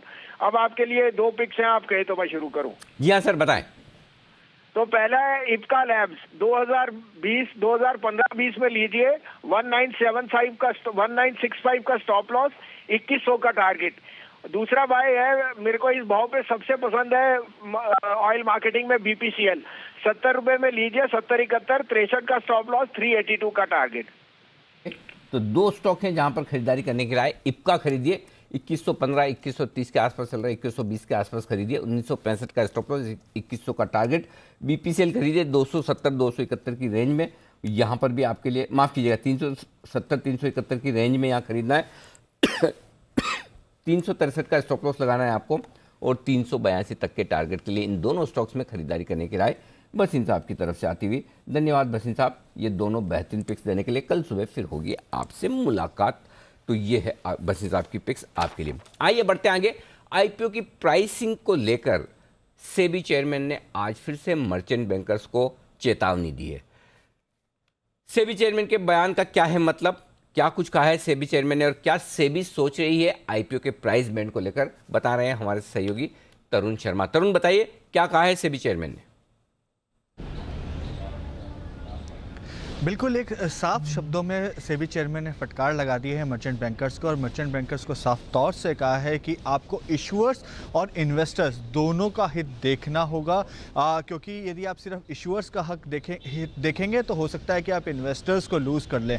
हमने पिछले 2 IPO देखे, आज चाहे आज का मेट्रो शूज़ का IPO हो या पेटीएम का IPO हो, दोनों में वैल्यूएशंस हाई थे, तो वहाँ पे इन्वेस्टर्स का रुझान अच्छा नहीं मिला और पेटीएम के बाद तो मर्चेंट बैंकर्स पे कई सवाल खड़े हो गए थे। तो आज सेबी चेयरमैन ने एक कॉन्फ्रेंस में साफ तौर से मर्चेंट बैंकर्स को कहा कि आपको दोनों का हित देखना होगा, नहीं तो सेबी को मजबूरन आप पे कार्रवाई करनी पड़ेगी। लेकिन इस समय समस्या यह है कि कोई ऐसा रेगुलेशन नहीं है जो वैल्यूएशंस को कंट्रोल कर सके या सेबी उस IPO को रोक सके जहां पे वैल्यूएशंस ज़्यादा है। इसी वजह से जैसे कि अभी ब्रिजेश सर ने बताया कि बोर्ड मीटिंग में कई ऐसे मेजर्स लिए जा रहे हैं जिससे एक तो डिस्क्लोजर्स बढ़े, एक जो जवाबदारी है चाहे वो एंकर बुक की हो, प्रमोटर्स की हो और मर्चेंट बैंकर्स की हो। प्राइस बैंड को लेकर मर्चेंट बैंकर्स की है, OFS में OFS में प्रमोटर्स की है और जो एंकर बुक्स की जो टाइमलाइन है वो 30 डेज से 90 डेज बढ़ाने की जो बात है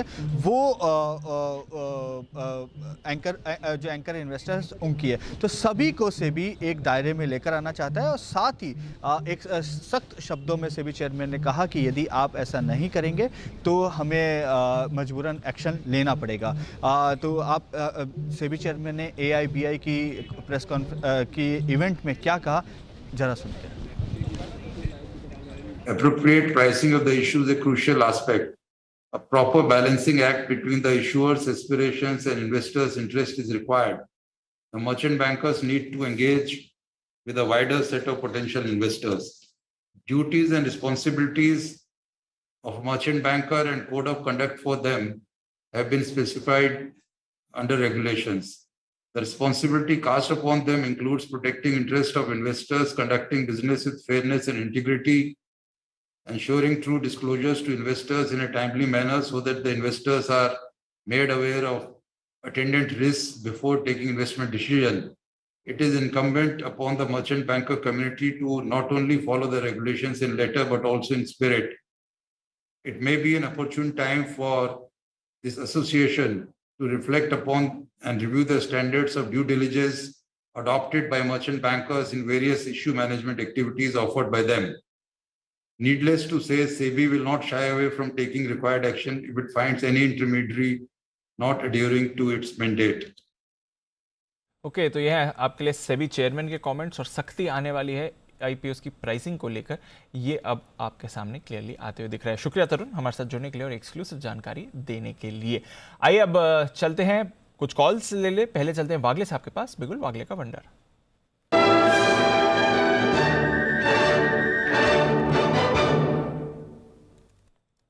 बताएं sir.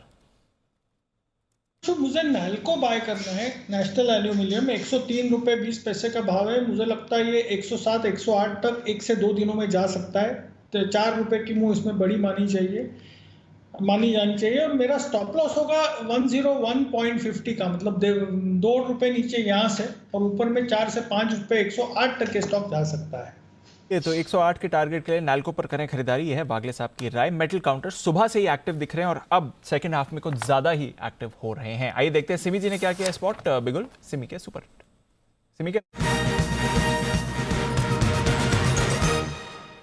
Non stop shares Simi जी के बताएं मैम। दीपांशु, एक जो पहले मैंने एक कॉल दिया था उसका मैं अपडेट दे दूं। पहले एक RIIL 2 दिन पहले मैंने देखे गया था, उसके बाद से इसमें तो जान आ गया। ये 900 के आसपास आने वाला है। बहुत ही उम्दा परफॉर्मेंस है। मुझे लगता है कि ये जिस लेवल से ये नीचे आया था 1000 का आसपास से, वो लेवल हो सकता है आज ही के आज, नहीं तो कल तक ये अचीव हो जाएगा। तो RIIL मेरा पहला कॉल था, वो उसको मैं अपडेट कर दे रही हूँ क्योंकि इसमें फ्रेश मोमेंटम देखने को मिला है। अब जो मैं देने वाली हूँ वो एकदम पिक्चर परफेक्ट फॉर्मेशन है। एक फॉर्मेशन, उसका चार्ट खोलिए, डेली चार्ट खोलिए, डिक्सन टेक्नोलॉजीज चार्ट देखेंगे। डेली चार्ट में पहले तो एक ड्रैगन फ्लाई दोजी बना था, जो कुणाल जी के भाषा में ड्रैगन फ्लाई दोजी है। उसके बाद कंफर्मेशन वो परसों बना था। उसके बाद कंफर्मेशन कल का बॉडी में आ गया। कल एक बहुत ही बड़ा सा ग्रीन कैंडल आया है जो कंफर्म करता है कि इसका तो at least for the timing short term bottom बन गया है। निफ्टी का, बैंक निफ्टी का ना ही बने कोई बात नहीं है, बट डिक्सन टेक जो ओवरऑल अप ट्रेंड मेंटेन करता रहा और इस करेक्शन के बाद जब एक ड्रैगन फ्लाई दोजी बनाया था सब्सटेंशियल करेक्शन के बाद, और उसके बाद एक बहुत ही बड़ा सा ग्रीन कैंडल, उसके बाद तो लग ही रहा है कि इसका शॉर्ट टर्म बॉटम बन चुका है। यहाँ पे मैं कोई छोटा मोटा टारगेट देने वाली नहीं हूँ क्योंकि डिक्सन में जितना बड़ा सा फॉर्मेशन है, पिक्चर परफेक्ट फॉर्मेशन है, मैंने बताया था इसका पहला टारगेट होगा 5700। उससे पहले कोई टारगेट होता ही नहीं है। 5700 का पहला टारगेट और 5850 का दूसरा टारगेट के लिए डिक्सन टेक्नोलॉजीज को खरीद कर चलिए। 5500 के नीचे स्टॉप लॉस लगाइए। डिक्सन टेक में बहुत ही बड़ा सा फॉर्मेशन है और इसका कंफर्मेशन है कि ये तो एटलीस्ट बॉटम बना चुका है। मार्केट के लिए मैं अभी भी कंफर्म नहीं हूं, पर डिक्सन टेक में बॉटम बन चुका है। बॉटम बन चुका है, ये आपके लिए सिमी जी की तरफ से रहा है और एक्शन इस पर आपको आगे बनते हुए दिखेगा। डिक्सन टेक, आई थिंक आज सुबह कुणाल जी भी इसके बारे में बात कर रहे थे। अंबर एंटरप्राइजेस पर कुणाल जी ने फिर पिक ऑफ द डे भी दिया था और नजर रखिए इस स्पेस पर एक्शन बन रहा है। नजर रखिए कुछ और कॉल्स जो आने वाली हैं अनिल जी की तरफ से कल के 2000 आने की तैयारी में, इनफैक्ट तैयारी है। आइए चलते हैं अनिल जी के पास कल के 2000 के लिए।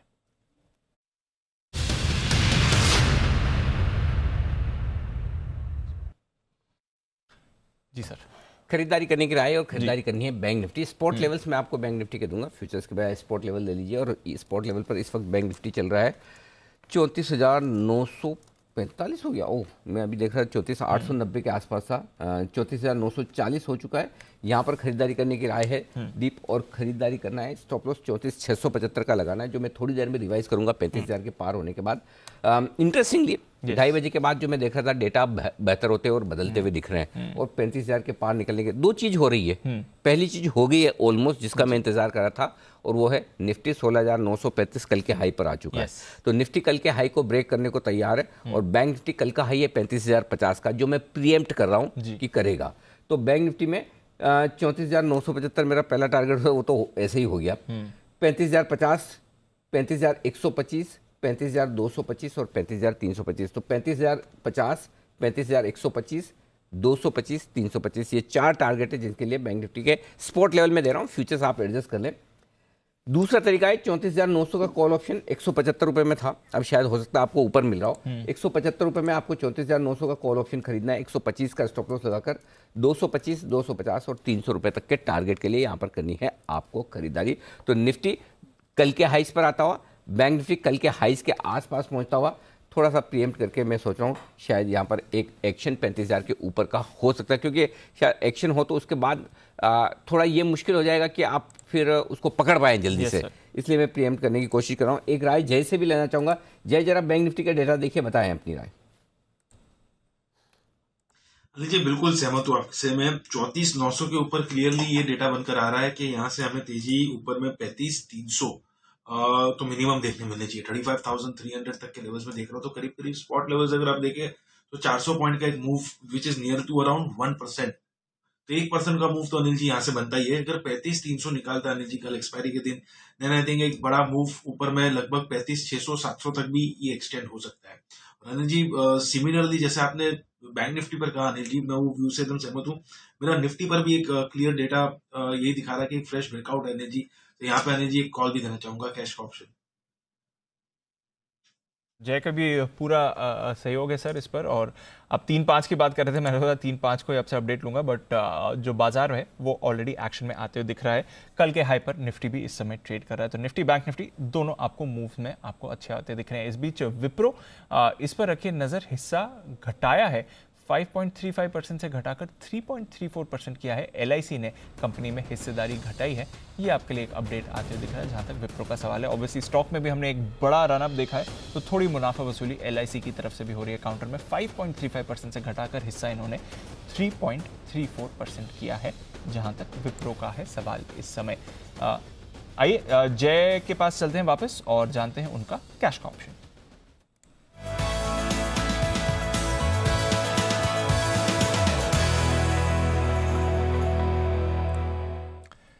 बताएं जय। दीप 16,900 का कॉल ऑप्शन खरीदना है, कल की एक्सपायरी का 90 पर ये ट्रेड कर रहा है। इसको खरीद कर चले, 46 का एक स्टॉप लॉस रहेगा, 137, 162 ये दो टारगेट्स के लिए इसको खरीद कर चलना है।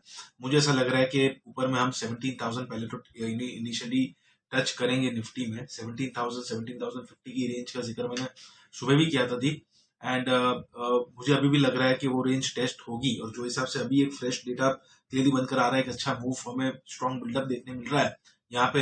मुझे ऐसा लग रहा है कि ये मे बी अभी के सेशन में देखने मिल जाए 17,000, या तो कल मॉर्निंग में हमें देखने मिल जाए इमीडिएटली 17,000 के अगर ऊपर टिकेगा, देन उसके ऊपर एक बड़ा मूव लगभग 17,200 250 तक भी हमें देखने मिल सकता है। उसके ऊपर अच्छी खासी एक कवरिंग हमें और देखने मिल सकती है, may be tomorrow going forward.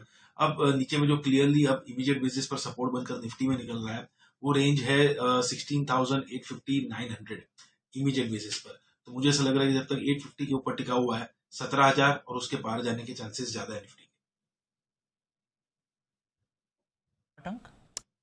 Cross कर दिया, यस 50 आ गया। बहुत कम बार ऐसा होता है दीप जब मैं प्रीएम्प्ट करता हूँ। हाँ। मैं कभी करता नहीं जनरली। अच्छा। हाँ, मैं हमेशा वो लेवल पार हाँ। होने के बाद में ज़्यादा मेरा कॉन्फिडेंस लेवल होता है कि उसके बाद लेवल, लेकिन लग रहा है इस बार जो सी क्या होता है कि आपके लिए डाउ फ्यूचर्स फ्लैट है 25 पॉइंट नीचे, थोड़ा सा रिकवर हुए हैं, और दिन के अंत में आखिरी 1-1.5 घंटे में जब आप बढ़त बनाते हैं तो उसका मजा अलग होता है। Yes sir. वो नेक्स्ट डे के लिए कॉन्फिडेंस देता है, वो कन्विक्शन देता है, और कल का जो डर था वो डर निकल गया। Yes sir. इस वजह से मैंने बाय कॉल दिया।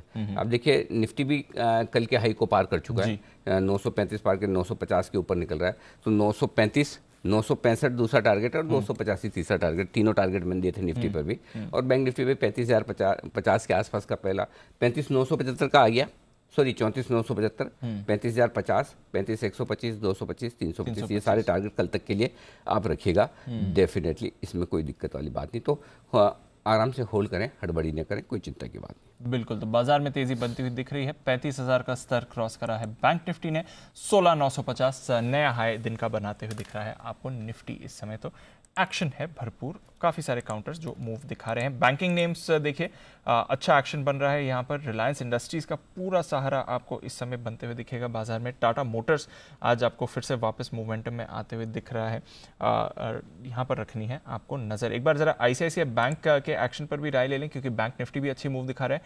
आशु सर, क्या करना है ICICI बैंक में डेज हाई पर काउंटर? दीपांशु, मुझे तो लग रहा है कि ब्लास्ट हो जाएगा ये, मतलब लीड करेगा बिल्कुल। जैसे मैंने बोला, अगर आप उस दिन 17,200 के भाव उठा लो, आई थिंक ये 2-3 स्टॉक्स ही हैं जिनमें सबसे लीडर है ICICI बैंक। तो जैसे वो राकेश जी एक स्टडी निकालते थे ना, pre Covid post Covid, so I think ये प्री दिस फॉल के लेवल से भी ऊपर का रेट आ गया, तो मतलब this is getting ready for a sharp up move. तो आई थिंक बहुत पॉपुलर स्टॉक है, बिल्कुल नहीं छोड़ना चाहिए ICICI बैंक को, बिल्कुल और छोड़ना। दीपांशु, रिलायंस में भी आप देख लीजिए, मैं 2 दिन से कह रहा हूं, हमारी पिछली कॉल में ऊपर से नीचे भी आया, लेकिन ये भी आगे पीछे करके, मतलब अक्सर क्या होता है कि स्टॉप लॉसेस मैं करवाता हूं, ये कहते हैं स्टॉप लॉस है, ये तीनों stock L&T, Reliance, ICICI bank, no stop loss के साथ ये स्टॉक्स है। Even if we are not convinced about the market, if somebody is not convinced, लेकिन बाउंस बैक में ये स्टॉक्स तो इतने ज्यादा भागेंगे कि मतलब हाथ ही नहीं आ सकते। नजर रखिए, ICICI बैंक एक्शन में है, रिलायंस इंडस्ट्रीज मूवमेंट आपको दिखा रहा है इस समय, खरीदारी इस समय आ रही है इस पर। आइए सिमी जी के पास चलते हैं, सिमी के नॉन स्टॉप शेयर्स के लिए।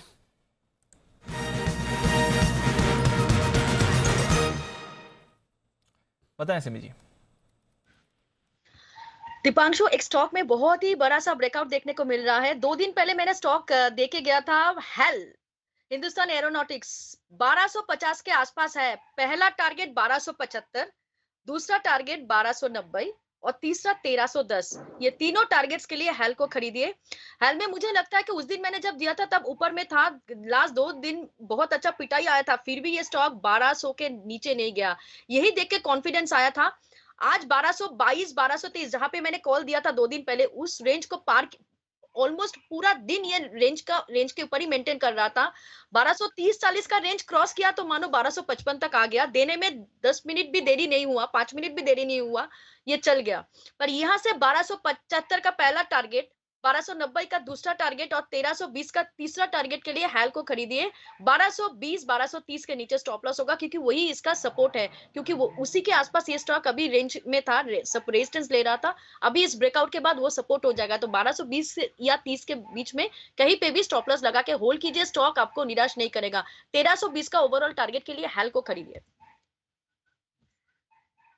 हिंदुस्तान एरोनॉटिक्स पर खरीदारी करने की राय। इस बीच डिक्सन टेक के लिए थोड़ी नेगेटिव खबर आपको आती हुई दिख रही है। डिक्सन टेक्नोलॉजीज के ऑफिसेस पर इनकम टैक्स विभाग का छापा पड़ा है, ये हमारे पास फिलहाल खबर आती हुई दिख रही है। अभी आपकी स्क्रीन पर ब्रेकिंग न्यूज।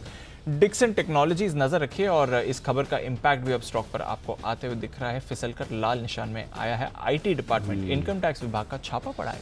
ओके, तो ये खबर आती हुई दिख रही है इस वक्त डिक्सन टेक्नोलॉजी को लेकर। ओके, मजबूत शेयर था, यहाँ पर कमजोरी के साथ अब ट्रेड करता हुआ दिख रहा है। आईटी विभाग के छापे पड़ते हुए दिख रहे हैं डिक्सन टेक के ऑफिस पर। ब्लूमबर्ग के हवाले से ये खबर आती हुई दिख रही है इस वक्त, जो आपके सामने है। अभी स्टॉक मजबूत नजर भी आ रहा था, बड़ा भी था मेरे ख्याल से। सीवीजी थोड़ी देर पहले रिकवर भी कर रहे थे, लेकिन इस खबर के बाद यहाँ पर करेक्शन तेजी से आता हुआ दिख रहा है। 5400 के नीचे फिसलता हुआ दिख रहा है स्टॉक। तो तेज गिरावट स्टॉक में होती हुई दिख रही है। सीवीजी क्या स्टॉप लॉस रखा जाए जिन लोगों की लॉन्ग पोजीशन है, चूंकि ये खराब खबर आई और उसके बाद स्टॉक गिरा है तेजी से? अनिल जी, एक्चुअली जो सपोर्ट लेके ये स्टॉक आगे गया था वो रेंज तो तोड़ दिया है। अभी स्टॉप लॉस के हिसाब से मुझे लगता है कि आज के दिन के लिए तो स्टॉप लॉस इसका गया, या आज के दिन के लिए और हिसाब में तो नहीं आएगा। पर ओवरऑल जिनके पास लॉन्ग टर्म के लिए ये पोजीशन है उनको मैं कहूंगी कि इस करेक्शन के बाद जहां भी ये स्टॉक सपोर्ट लेगा वहीं से इसको खरीद कर चलिएगा। ये स्टॉक आने वाले कई सालों के लिए पोर्टफोलियो में होल्ड कीजिए, कोई चिंता नहीं है। इसका मेजर जो सपोर्ट होगा अभी 5250 के आसपास होगा, वो कल का लो था। 5250 के आसपास का सपोर्ट मुझे लगता है कि 5250 के आसपास इसको होल्ड करना चाहिए। फॉल मुझे नहीं लगता है कि 5250 के नीचे लेके जाएगा। अगर ये सपोर्ट होल्ड करता है तो इसको पोर्टफोलियो में उठा के रखिए, टेंशन नहीं है। ये एक न्यूज के बाद ये ऊपर से करेक्ट तो हो चुका है, 150 पॉइंट का करेक्शन डे हाई से तो हो चुका है। पर मुझे लगता है कि करंट लेवल से मैक्सिमम और 100 पॉइंट का ही करेक्शन बाकी है, जो कि हो सकता है, क्योंकि खराब न्यूज के बाद करेक्शन है, हो सकता है और 100 पॉइंट भी जाएगा। पर 5250 के आसपास दोबारा ये बाइंग अपॉर्चुनिटी दे सकता है। लॉन्ग टर्म के लिए ये स्टॉक पोर्टफोलियो में होल्ड करना चाहिए। लॉन्ग टर्म के लिए पोर्टफोलियो में होल्ड करना चाहिए Dixon tech, but of course अभी खबर के दम पर आप डेफिनेटली स्टॉक पर एक नेगेटिव रिएक्शन बनते हुए देख रहे हैं। चलिए, नजर रहेगी डिक्सन टेक पर। एक और फार्मा काउंटर जो काफ़ी एक्टिव रहता है और आज फार्मा के बाउंस बैक में इसमें भी तेजी दिख रही है, ग्रैन्यूल्स इंडिया। जरा बंसल जी इसका चार्ट देखें, स्पाइक करके डेज हाई पर आ रहा है ग्रैन्यूल सिस्टम में। Bansal ji, granules India. बिल्कुल दीपांशु, मैंने समझ लिया। और दीपांशु, टेक्निकल स्ट्रक्चर काफी अच्छा है। इसको जहां तक मैं रिकलेक्ट कर पा रहा हूँ, अनिल जी ने 310 रुपए के अराउंड रिकमेंड किया था। उसके बाद स्टॉक 345 रुपए तक गया था और अब करेक्शन आई स्टॉक के अंदर। और आज हम देखें तो आज के अपमूव में पिछले 2 दिन के हाइस के ऊपर स्टॉक निकला है। तो जिनके पास है होल्ड करें। 316 के स्टॉप लॉस के साथ यहाँ खरीदारी की राय है। टारगेट बैठेगा 330 335। और इसके साथ साथ दीपांशु, चार्ट कॉर्नर के बिगुल की भी गुजारिश है। बिल्कुल, चार्ट कॉर्नर का बिगुल राकेश जी, कुणाल जी के लिए।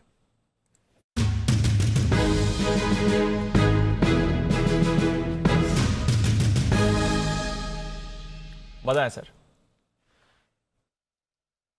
दीपांशु, खरीदारी की राय है हिंडाल्को पर। हिंडाल्को देखें तो डेज हाइस पे ट्रेड कर रहा है और जिस तरीके का टेक्निकल स्ट्रक्चर है, मोस्ट लाइकली हाई प्रोबेबिलिटी है कि इसके अंदर एक गैप अप ओपनिंग कल के सत्र में देखने को मिलेगी और ऊपर में 475 480 के टारगेट कल फर्स्ट हाफ में देखने को मिल सकते हैं।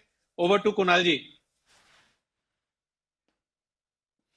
देखिए दीपांशु, पैटर्न बना है जिसको inverted head and shoulder pattern कहते हैं। ब्रेकआउट का मैं और राकेश जी इंतजार कर रहे थे, ब्रेकआउट आता हुआ दिख रहा है और पूरा मेटल स्पेस वापस से तेजी दिखा रहा है। हिंडाल्को में बाय करके चलने की हमारी राय है। एक स्टॉप लॉस रख लें 5-7 रुपए नीचे, यानी कि 455 के आसपास स्टॉप लॉस रखें। पहला टारगेट स्टॉक के लिए होगा 475, इवेंचुअल टारगेट होगा 485, 485 के टारगेट के लिए हिंडाल्को में खरीदारी की राय। एब्सोल्युटली, तो हिंडाल्को में करके चले हैं आपको खरीदारी। इस समय डेज हाई पर बाजार 16950 का लेवल क्रॉस करते हुए। आइए बैन से बेनिफिट क्या हो सकते हैं, वायदा कारोबार की बैन लिस्ट में बदलाव जानते हैं आशीष चतुर्वेदी के साथ।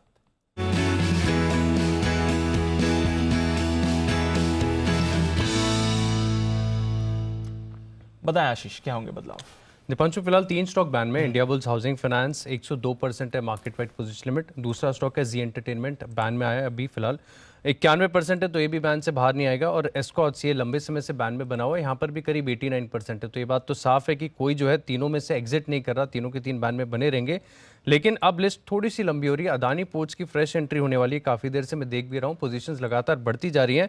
95% के आंकड़े को क्रॉस कर दिया है, अब 109% हो गई है मार्केट वाइड पोजीशन लिमिट। तो पक्का है कि अदानी पोर्ट जो है बैन में एंटर करेगा। स्टॉक तो आज काफी सुस्त है, कुछ एक्शन हो नहीं रहा, बट पोजीशंस वैसी पोजीशंस बनी हुई। इनफैक्ट कल की भी पोजीशंस देखें, कल ज्यादा नहीं थी, लेकिन 73.5% पर ये बंद हुआ है। आज बड़ा सर्ज है, 109% है। इंटरेस्टिंग है। चलिए बढ़िया है, बैन में आने की तैयारी में है एक और स्टॉक, और वो है अदानी पोर्ट। अदानी पोर्ट जय, देखिए इसके डेटा और चार्ट्स, बैन में आने की कोई खास वजह, कैसी पोजीशन बन रही, लॉन्ग या शॉर्ट? अनिल जी, मुझे यहाँ पे कोई इतनी शॉर्ट पोजीशंस बनती हुई तो नहीं नजर आ रही। इनफैक्ट अडानी पोर्ट्स तो मुझे ऐसा लग रहा है कि अनिल जी, अगर किसी की लॉन्ग पोजीशंस हो, बैन में जा रहा हो और लॉन्ग पोजीशंस हो, तो मुझे नहीं लगता है कि एग्जिट एज ऑफ नाउ करना चाहिए यहाँ से। काफी समय से अगर हम देखें अनिल जी, तो ये एक रेंज में ही रहा है। अब ये रेंज के अंदर इतनी जबरदस्त पोजीशन अगर बनी है, तो उससे एक चीज तो ये अंदाजा लगना चाहिए कि शायद में भी एक बड़ा मूव यहाँ पे ये एक्सपायरी में देखने मिल जाए यहाँ पे, और ये रेंज में से उसको ब्रेकआउट भी दे दे। डाउन साइड में मुझे ऐसा लग रहा है अनिल जी के करीब 700-705 के आसपास के जो लेवल्स है वो इमीडिएटली सपोर्ट है। और अनिल जी जो एंड ये लेवल्स पर अगर ये बैन में जा रहा है, तो आई डोंट थिंक ये लॉन्ग साइड पर किसी इतना बड़ा रिस्क होगा अनलेस 705 के नीचे बंद होता है। तो बने रह सकते हैं, अगर किसी की लॉन्ग पोजीशन हो तो कैरी कर सकते हैं। आई मीन फ्रेश पोजीशन तो नहीं बना पाएंगे, बट देन डेफिनेटली इसकी जो पोजीशन है उसको तो कैरी कर पाएंगे। तो ये है आपके लिए अदानी पोर्ट्स पर राय। एक्शन आ रहा है, बैन लिस्ट में आने की तैयारी में है। इस बीच बाजार के साथ साथ एक और स्टॉक जहां पर आपको रखनी नजर, और वो है डेल्टा कॉप। इसमें बढ़िया स्पाइक आपको आते हुए दिख रहा है। 273 का लेवल क्रॉस करते हुए अभी पिछले कुछ मिनटों में 2% का फ्रेश खरीदारी आई, बल्कि पूरा का पूरा जो एक्शन आप स्टॉक में देख रहे हैं वो पिछले आधे घंटे में ही बना है डेल्टा कॉप। सुमित जी, जरा चार्ट देखकर बताएं अगला टारगेट क्या बनता है डेल्टा कॉप के लिए?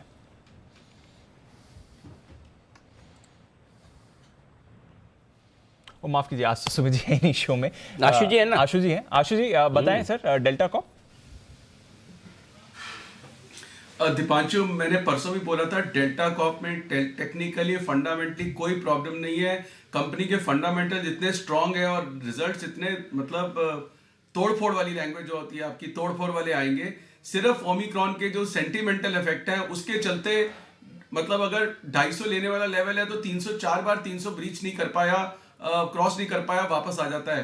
तो अदरवाइज दीपांशु ये मतलब एक करेजियस ट्रेड है। मतलब ओमिक्रॉन या ये उसका इफेक्ट क्या आएगा आपके और मेरे कंट्रोल में नहीं है। तो उसका जो सेंटिमेंटल इफेक्ट आता है वो वही स्टॉक में करेक्शन लाता है, और जहां से ज्यादा सा सूदनिंग होती है तो ये वापस आता है। अदरवाइज पूरा पॉजिटिव है। मैं भी चैनल चेक भी बता देता हूं कि अनिल जी, गोवा में इस वक्त होटल, कैसीनो, मतलब रेस्टोरेंट के रेट्स नहीं है। हर अच्छे रेस्टोरेंट में, क्लब में वहां पे कवर चार्ज है 5,000 रुपए पर पर्सन।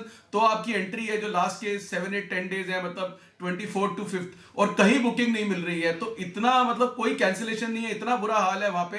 तो आई डोंट नो, सिर्फ सेंटिमेंटल है। अदरवाइज तो डेल्टा कॉप का कोई रीजन नहीं है कि ना चले। जिस दिन दीपांशु अगर ये ओमिक्रॉन, क्योंकि मैंने कहा ये हमारे कंट्रोल में नहीं है, अगर इसका जरा सा भी सबसाइड हुआ तो ये 350 मार के दिखाएगा आपको। आप तो इतना जाते हो, आपकी तो पहचान होगी, कहीं किसी को कोई एंट्री करवानी हो तो करवा देंगे आशु जी। बिल्कुल अनिल जी, 100% विदाउट डाउट। अच्छा, ओ, राकेश जी जाने को तैयार भी, हाथ खड़ा कर रहे हैं जी। राकेश जी बताइए। Any time Anil ji, this Anil ji, Ashu ji already Anil ji entry करवा चुके हैं। अनिल जी, आशु जी ऑलरेडी एंट्री करवा चुके हैं। अनिल जी किसकी नाम चलता है? अनिल जी उनका डेल्टा कॉप पे चलता है और बाकी भी अच्छी जगहों पे चलता है। अनिल जी क्या बात है, वाह बढ़िया है। चलिए, तो डेल्टा कॉप और बाकी सब जगह है फुल। मार्केट में भी तेजी है फुल। 35,000 पर बैंक निफ्टी, 16,950 पर निफ्टी। दीप दूसरा टारगेट भी 16,965 का भी आ गया, निफ्टी हासिल करता हुआ 16,963 का हाई बनाया है। तो दूसरे टारगेट, अब नेक्स्ट टारगेट 16,985 का बनता है अगर हम बचे हुए समय में वहां पर पहुंचे तो। लेकिन आइए, जो अच्छी खबर है वो सिर्फ बाकी सबके लिए, आप सबके लिए नहीं है, हमारे लिए भी थोड़ी अच्छी खबर है। और हमारे लिए अच्छी खबर और कौन बताएगा, कोई बाहर से आके तो बताने से रहा। इसलिए हमने ये जिम्मा सौंपा है कुशल गुप्ता को। कुशल बता रहे हमारे लिए कुछ अच्छी खबर। हमारे लिए मतलब ये है कि कुणाल जी, राकेश जी, आशु सर, सचिन जी, आप सबके लिए नहीं, जय ठक्कर आपके लिए भी नहीं, सिर्फ और सिर्फ मेरे और दीप के लिए। बताइए क्या है अच्छी खबर? सर, यहाँ पर टीवी एड वॉल्यूम बढ़ गए हैं और बहुत सिग्निफिकेंटली बढ़े हैं नवंबर महीने में। तो ये अपने आप में हमारे लिए, सबके लिए काफी बेहतरीन खबर है। और यहाँ पर मतलब हमारे एड इनकम बढ़ेगी? एड इनकम बढ़ेगी, ये तो मतलब क्लियरली लग रहा है। इस हिसाब से आप दोनों की सैलरी बढ़ेगी? ये भी लग रहा है सर। कब बढ़ेगी? कब बढ़ेगी? कब बढ़ेगी सर? बढ़ेगी जल्दी, आई मीन नवंबर तो हो ही अरे गया। बोलो जब मेरी बढ़ेगी। अरे गजब कर रहे हो। मेरे बड़े कुशल, मेरे बगैर तुम्हारी कैसे बढ़ेगी भाई? ये तो बात तो मेरे लिए कौन बोलेगा, मैं तुम्हारे लिए बोल रहा हूँ। चलिए, तो हम सब एक दूसरे की सैलरी बढ़वाने की कोशिश करें। जी कुशल बताइए। तो यहाँ पर जो टीवी एड वॉल्यूम्स हैं नवंबर महीने में काफ़ी ज़्यादा स्पाइक होते हुए नजर आए थे। इनफैक्ट प्री पेंडेमिक लेवल से आप देखिए ऑलमोस्ट 13% की ग्रोथ हम देखने को मिली है, ऐसा BARC का इंडिया का कहना है। इनफैक्ट यहाँ पर अगर आप देखें तो नवंबर 2019 के मुकाबले जो टीवी एड वॉल्यूम्स के आंकड़े आते हुए दिखे हैं उसमें लगभग 31% का इजाफा हमें ऑलरेडी देखने को मिल चुका है। साथ ही अगर आप देखें तो यहाँ पर जो नए सेट ऑफ एडवर्टाइजर्स और ब्रांड्स हैं, इनफैक्ट 2021 में सबसे ज़्यादा एडवर्टाइजर्स, अगर आप ओवरऑल काउंट की बात करें तो एडवर्टाइजर्स और ब्रांड्स में 2021 में सबसे ज़्यादा नवंबर में ही होते हुए दिखे हैं। और यहाँ पर अगर आप नंबर्स भी देखेंगे तो नवंबर 2020 के मुकाबले ऑलमोस्ट 13 से 14% की ग्रोथ इनकी कुल संख्या में होती दिखी है, जिसमें 556 जो कुल एडवर्टाइजर्स ने अपने जो है शोकेसिंग की थी एड वॉल्यूम्स बढ़ाने में, वहाँ पर 19% जो एडवर्टाइजर्स हैं वो एकदम नए हैं। तो डेफिनेटली यहाँ पर इस वजह से भी आप देखिए क्लियर कट रुझान टीवी की तरफ नए एडवर्टाइजर्स का भी बढ़ता हुआ नजर आ रहा है। इनफैक्ट कैटेगरी वाइज अगर आप जाएंगे तो BFSI कैटेगरीज नवंबर 2019 के मुकाबले इनकी एड वॉल्यूम्स में लगभग 62% की ग्रोथ हुई है। साथ ही ऑटो, टेक्सटाइल और रिटेल जैसे जो वर्टिकल्स हैं वहां पर तो नवंबर 2019 के मुकाबले almost 2x jump TV ad volumes में आता हुआ नजर आया है। तो अपने आप में आप देखिए कैटेगरी वाइज भी काफी बड़ी ग्रोथ हो रही है 2019 के मुकाबले। और साथ ही प्री पेंडेमिक के ऊपर जो है हम डेफिनेटली बहुत आगे जाते हुए नजर आ रहे हैं और दिसंबर में भी काफी बेहतर एड वॉल्यूम्स रहने की भी उम्मीद है। तो तगड़े एड वॉल्यूम्स आते हुए दिख रहे हैं और उसका फायदा मिल रहा है। मीडिया स्टॉक्स पर खरीदारी की राय लगातार कुणाल जी, कल NDTV भी किसी ने रिकमेंड किया, हिमांशु जी ने किया था, नेटवर्क 18 कुणाल जी, राकेश जी ने किया था।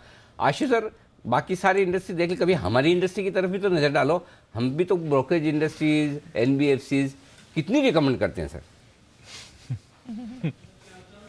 नहीं अनिल जी, बिल्कुल आपकी इंडस्ट्री में तो कोई अनिल जी किसी तरह का डाउट ही नहीं है। अगर पेंडेमिक में या पूरे कोविड के अंदर किसी ने देखा है तो अनिल जी मतलब ये तो नो ब्रेनर है इसमें तो मतलब। और जहां तक बिजनेस चैनल की बात है अनिल जी, मतलब हाथ कंगन को आरसी क्या, इसमें तो कोई मतलब हमें कुछ कहने की जरूरत ही नहीं। अनिल जी जैसे कहते हैं ना क्रिकेट में बैट बोलना चाहिए, तो अनिल जी आपकी परफॉर्मेंस, चैनल के व्यूअर्स और जितना प्यार जितने लोगों से मिलता है आज, मतलब मैं हमेशा सबको कहता हूँ कोई कितना भी हमें कुछ भी बोलता रहे तो मेरा एक वर्ड होता है अनिल जी कि man can never be bigger than the institution. तो अनिल जी जो प्लेटफॉर्म है और जो मतलब ये मीडिया प्लेटफॉर्म आपने दिया बिजनेस चैनल में और जो बाकी है इसमें, तो अनिल जी कहीं से कोई डाउट ही नहीं है।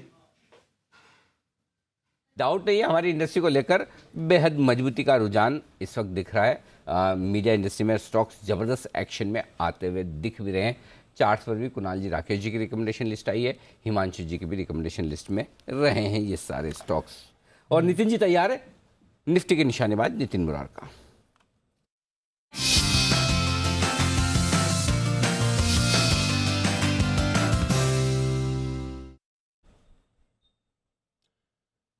बताएं नितिन जी।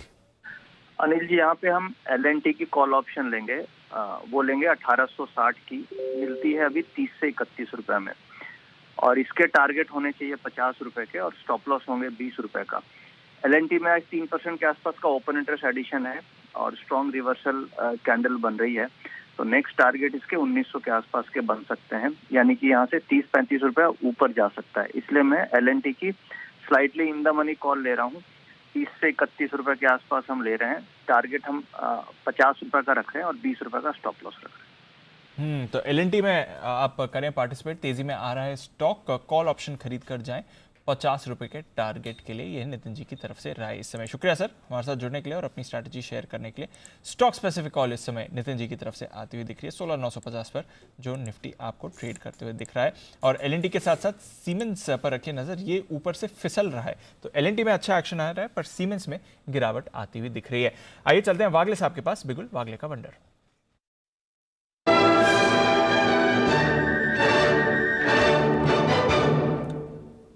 बताएं वागले साहब। दीपांशु, मेरा BTST होगा गोदरेज CP में 958.50, 958.70 का करंट भाव है। मुझे लगता है ये 960 के ऊपर एक बड़ी मुंह देगा, 20 रुपए की मुंह दे सकता है, तो 958 के करंट भाव पे मैं प्रीएम कर रहा हूँ, यहाँ पर ले ले। 951 का आपका स्टॉप लॉस होना चाहिए। 980, 985 तक के टारगेट्स में देख रहा हूँ। लगभग एक 31 रुपए की मुंह इसमें 1 से 2 दिनों में आ सकती है। अगर आपको कल मॉर्निंग तक का टारगेट चाहिए, 968, 970 का टारगेट कल सुबह ही आ सकता है। आशीष जी, क्या हो गया गोदरेज CP? सबको पसंद आ रहा है, मतलब हर एक को गोदरेज CP लेना है, क्या चक्कर है?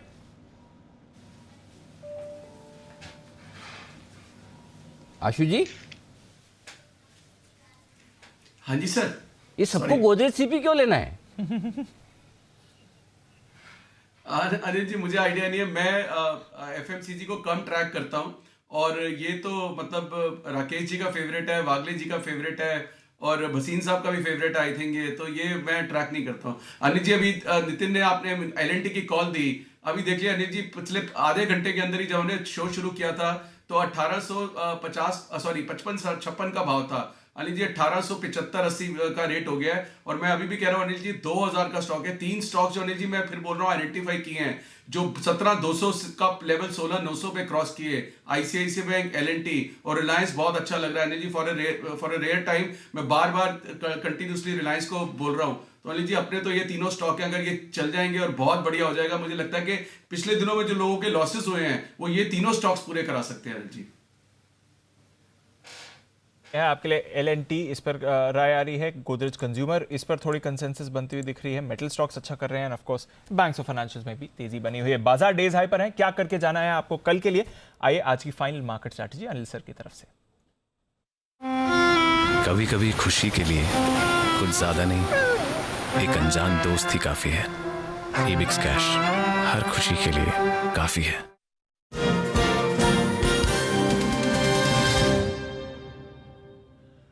सर कुछ ज़्यादा बदलाव नहीं है, डाउ फ्यूचर्स वैसे ही हैं, करीब 40 पॉइंट नीचे। नैस्डैक फ्यूचर्स में आज थोड़ी ज़्यादा गिरावट है, करीब 1/4 0.5% नीचे। बाकी यूरोप के बाजार भी ठीक ठाक कारोबार कर रहे हैं, तो ग्लोबल मार्केट सुस्त है, कोई ऐसी बड़ी गिरावट नहीं है। हमें क्या करके जाना है? देखिए दीप, वैसे तो तेजी का मार्केट है, लेकिन जहां आप बंद हो रहे हैं वो बहुत ही क्रूशियल लेवल है, एकदम 17,000 के नीचे, 16,965। तीसरा टारगेट 16,985 का, उसके बेहद करीब पहुंच गए। मतलब सारे टारगेट जो देखा जाए, और 16,400 से आप नॉन स्टॉप 17,000 तक आ गए। तो अब वैसे ऑनेस्टली आप मुझे पूछेंगे रिस्क मैनेजमेंट के लिए आज से, तो 35,000 पर आप बंद हो रहे हैं बैंक निफ्टी पर, 17,000 के नजदीक बंद हो रहे हैं निफ्टी पर, दोनों क्रूशियल लेवल पर बंद हो रहे हैं, तो कल खरीदना चाहिए।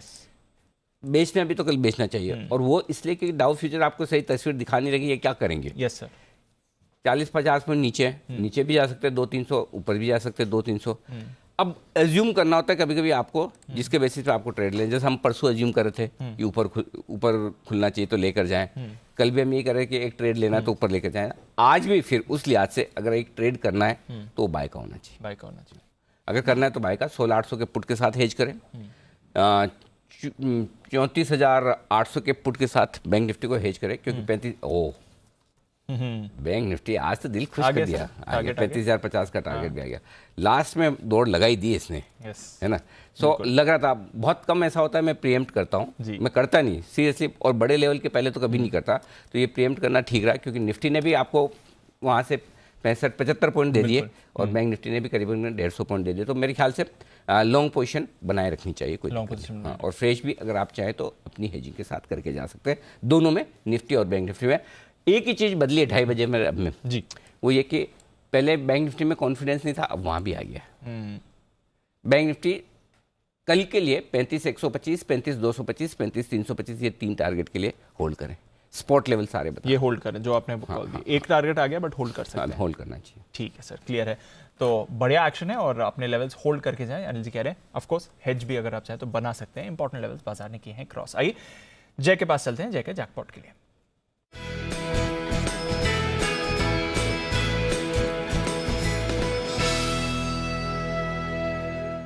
बताएं जय। दीपांशु खरीदे अपोलो टायर्स का 210 के स्ट्राइक का कॉल ऑप्शन, जो करीब अभी ₹2.90 पे मिल रहा है, 2.9 पर मिल रहा है। दीपांशु ये खरीदना, इसका टारगेट रहेगा 8.50 एंड 12। ये मुझे ऐसा लग रहा है कि 219 से लेके 223 तक के लेवल हमें स्पॉट में अपोलो टायर्स में देखने मिल सकते हैं नेक्स्ट वीक तक। एंड डाउन साइड में आपको जो स्टॉप लॉस लगाना होगा वो है 1.20 पर। सो दीपांशु 1.20 के स्टॉप लॉस के साथ अपोलो टायर्स का आप 210 के स्ट्राइक का कॉल ऑप्शन खरीद कर चल सकते हैं। एक अच्छा खासा मूव यहाँ पे बाउंस शॉर्ट कवरिंग आपका है वो देखने मिल सकते हैं। 218, 219 से लेके 223 स्पॉट के लेवल्स देखने मिलेंगे आपको वहाँ पे। तो ये है आपके लिए अपोलो टायर्स पर खरीदारी कराए, 210 का कॉल खरीद कर जाएं, बड़े टारगेट्स आ सकते हैं इस कॉल में जय की तरफ से आपके लिए। आइए सिमी जी के पास चलें, सिमी के नॉन स्टॉप शेयर्स बताएं सिमी जी। दीपांशु जो मिड कैप आईटी सेक्टर है उसमें भी फोकस रखना चाहिए। सुबह मैंने केपीआईटी टेक दिया था, वो अभी भी डे हाई के आसपास है। अभी जो मैं दे रही हूँ वो लास्ट वीक मैंने देके गया था, वो है बिरला सॉफ्ट, 500 के ऊपर है। मुझे लगता है कि ये अभी इसका जो 52 वीक हाई है 522 के आसपास, वो रिटेस्ट करने के लिए ऊपर भागेगा। करंट लेवल पर खरीदने का सलाह है। 522 का टारगेट है मिनिमम, जो इसका 52 वीक हाई है वो दो दिन पहले ही बनाया था, तो वो 522 ये क्रॉस करेगा और 522 क्रॉस करने के बाद ये सीधा 540, 555 के आसपास जा सकता है। तो करंट लेवल पर बिरला सॉफ्ट को खरीदने का सलाह होगा 490 का स्टॉप लॉस के साथ। 522 का पहला टारगेट, 440 का दूसरा टारगेट, 540 का दूसरा टारगेट, 555 का तीसरा टारगेट के लिए बिरला सॉफ्ट को खरीद कर चलिए 490 का स्टॉप लॉस के साथ। बिरला सॉफ्ट पर खरीदारी करके जाएं 490 के स्टॉप लॉस के साथ। ये भी एक काउंटर है जो स्पेशली इस क्लोजिंग शो में काफी एक्टिव आपको बनते हुए दिखाए। बिरला सॉफ्ट, अपोलो टायर्स, दीपक नाइट्राइट, इस पर भी एक अच्छा एक्शन आ रहा है। वागले साहब QIP 2000 करोड़ का ये लेकर आने वाले हैं और वो खबर आने के बाद जब हमने शो की शुरुआत करी थी तब से अब अगर आप देखें तो एक अच्छा स्पाइक दीपक नाइट्राइट में आ रहा है। BTST व्यू दिखता है सर इस पे? दीपांशु BTST लेने के बजाय इसमें क्या है, 2350 में एक रेजिस्टेंस है, फिर 24 में एक रेजिस्टेंस है। ये 2400 जब क्रॉस करेगा मुझे लगता है ये एक 150-200 पॉइंट की मूव दे सकता है, 2500-2550। तो मैं वो वेट करूंगा, क्योंकि यहाँ पर लेंगे 20-25 रुपए में ऊपर में रेजिस्टेंस है, तो उसके पार निकलने के बाद ही एंटर करें। ओके, तो ये है आपके लिए राय जहां तक दीपक नाइट्रेट का है सवाल। मन्नापुरम फाइनेंस, इस पर भी आपको एक अच्छी मूव आती हुई दिख रही है। ये काउंटर भी डेज हाई पर ट्रेड कर रहा है। सचिन जी क्या कर रहा है मन्नापुरम फाइनेंस में, जरा इसका चार्ट देखें।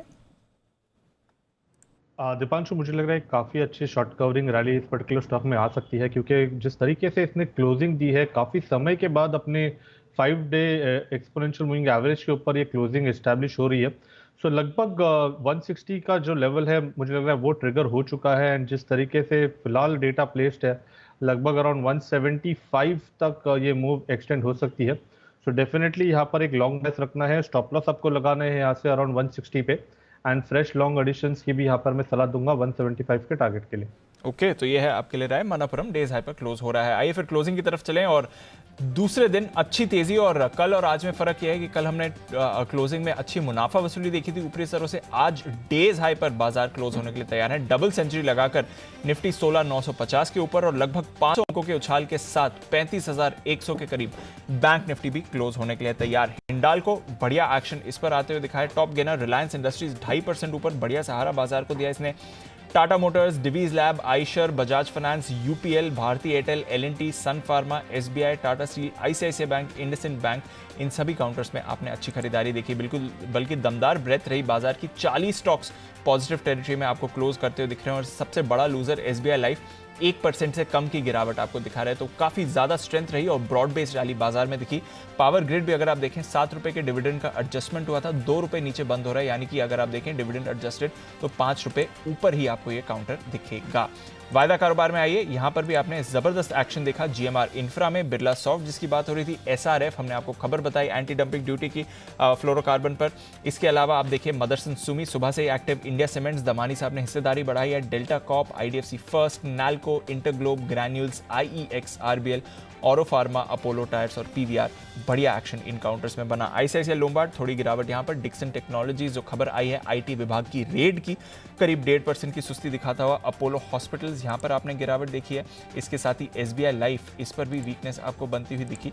कुछ काउंटर्स जहां पर आपने गिरावट देखी है। कैश मार्केट में आए, काफी सारे स्टॉक्स यहां पर भी एक्शन में थे। सेंचुरी टेक्सटाइल्स 10% ऊपर, बॉम्बे डाइंग 10% ऊपर, मिंदा इंडस्ट्रीज 8%, बजाज इलेक्ट्रिकल्स लंबी तेजी इसमें आती हुई दिख रही है। पिछले कुछ दिनों से 6.5% की तेजी दिखाता हुआ। जस्ट स्टाइल में अच्छी खरीदारी थी, साथ ही आईटीडी सीमेंटेशन, हिम्मत सिंगा, वेल्सपन कॉप, यहां पर भी आपने बढ़िया एक्शन बनते हुए देखा। आईडीएफसी फर्स्ट के साथ साथ आईडीएफसी लिमिटेड भी पॉजिटिव टेरिटरी में आज ही था। रेमंड पर भी अच्छी खरीदारी थी, 4.5% और स्पाइस जेट यहां पर भी पॉजिटिव मोमेंटम बना। सीसीएल प्रोडक्ट्स ये भी एक और काउंटर है जहां पर अच्छी तेजी दिखी। आज की लिस्टिंग मेट्रो ब्रांड्स सुस्त लिस्टिंग हुई थी, 12.5% नीचे, पर अनिल जी ने कहा था कि लिस्टिंग के बाद थोड़े मौके बन सकते हैं और एग्जैक्टली वैसे ही हुआ। वहां से खरीदारी होकर एकदम सपाट बंद हुआ, तो ठीक बंद हो गया। बहुत ये अचीवमेंट है। नहीं ये तो हाँ, 15% गिरने के बाद अचीवमेंट है ये कि आप हरे निशान में बंद हो पाए। कंपनी अच्छी, ब्रांड अच्छी है, काम अच्छा है, प्रॉफिटेबिलिटी है, सब कुछ बढ़िया है। बाजार ऐसा है कि आजकल आईपीओ की मरम्मत करने के मूड में लगा हुआ है। एग्जैक्टली तो वैसा ही होते हो दिखा। ठीक क्लोजिंग होगी, नॉट बैड। क्या क्लोजिंग है निफ्टी की, 17,965, वंडरफुल, वेरी नाइस। 35,050 के ऊपर बैंक निफ्टी एवरेज होकर 35,050 के आसपास ही आएगा। 35,025, 35,050 आएगा। और निफ्टी भी 16,950 के आसपास एवरेज क्लोजिंग मिलनी चाहिए। दीप यहीं पर मिल 16,960 के आसपास। तो थोड़ी देर में आपके सामने ये क्लोजिंग आएगी, लेकिन बहुत ही बढ़िया एक्शन। बाजार बंद होने के वक्त डाउ फ्यूचर्स, नैस्डैक फ्यूचर्स देख लीजिए ताकि सुबह आपको याद रहे कि भाई जब हम बंद हुए तब अमेरिका का हाल कैसा था, तो वापस रिमाइंड करने की जरूरत नहीं पड़े। पहले से अभी देख के रट्टा मार के जाए, ठीक रहता है उसमें। दिखाइए, हाँ, तो डाउ और नैस्डैक फ्यूचर्स दोनों दिखा दीजिए। डाउ फ्यूचर 48 पॉइंट नीचे और नैस्डैक फ्यूचर्स भी साथ साथ में एक ही साथ दिखा दीजिए। हाँ, 63, ये थोड़े से ज़्यादा नीचे।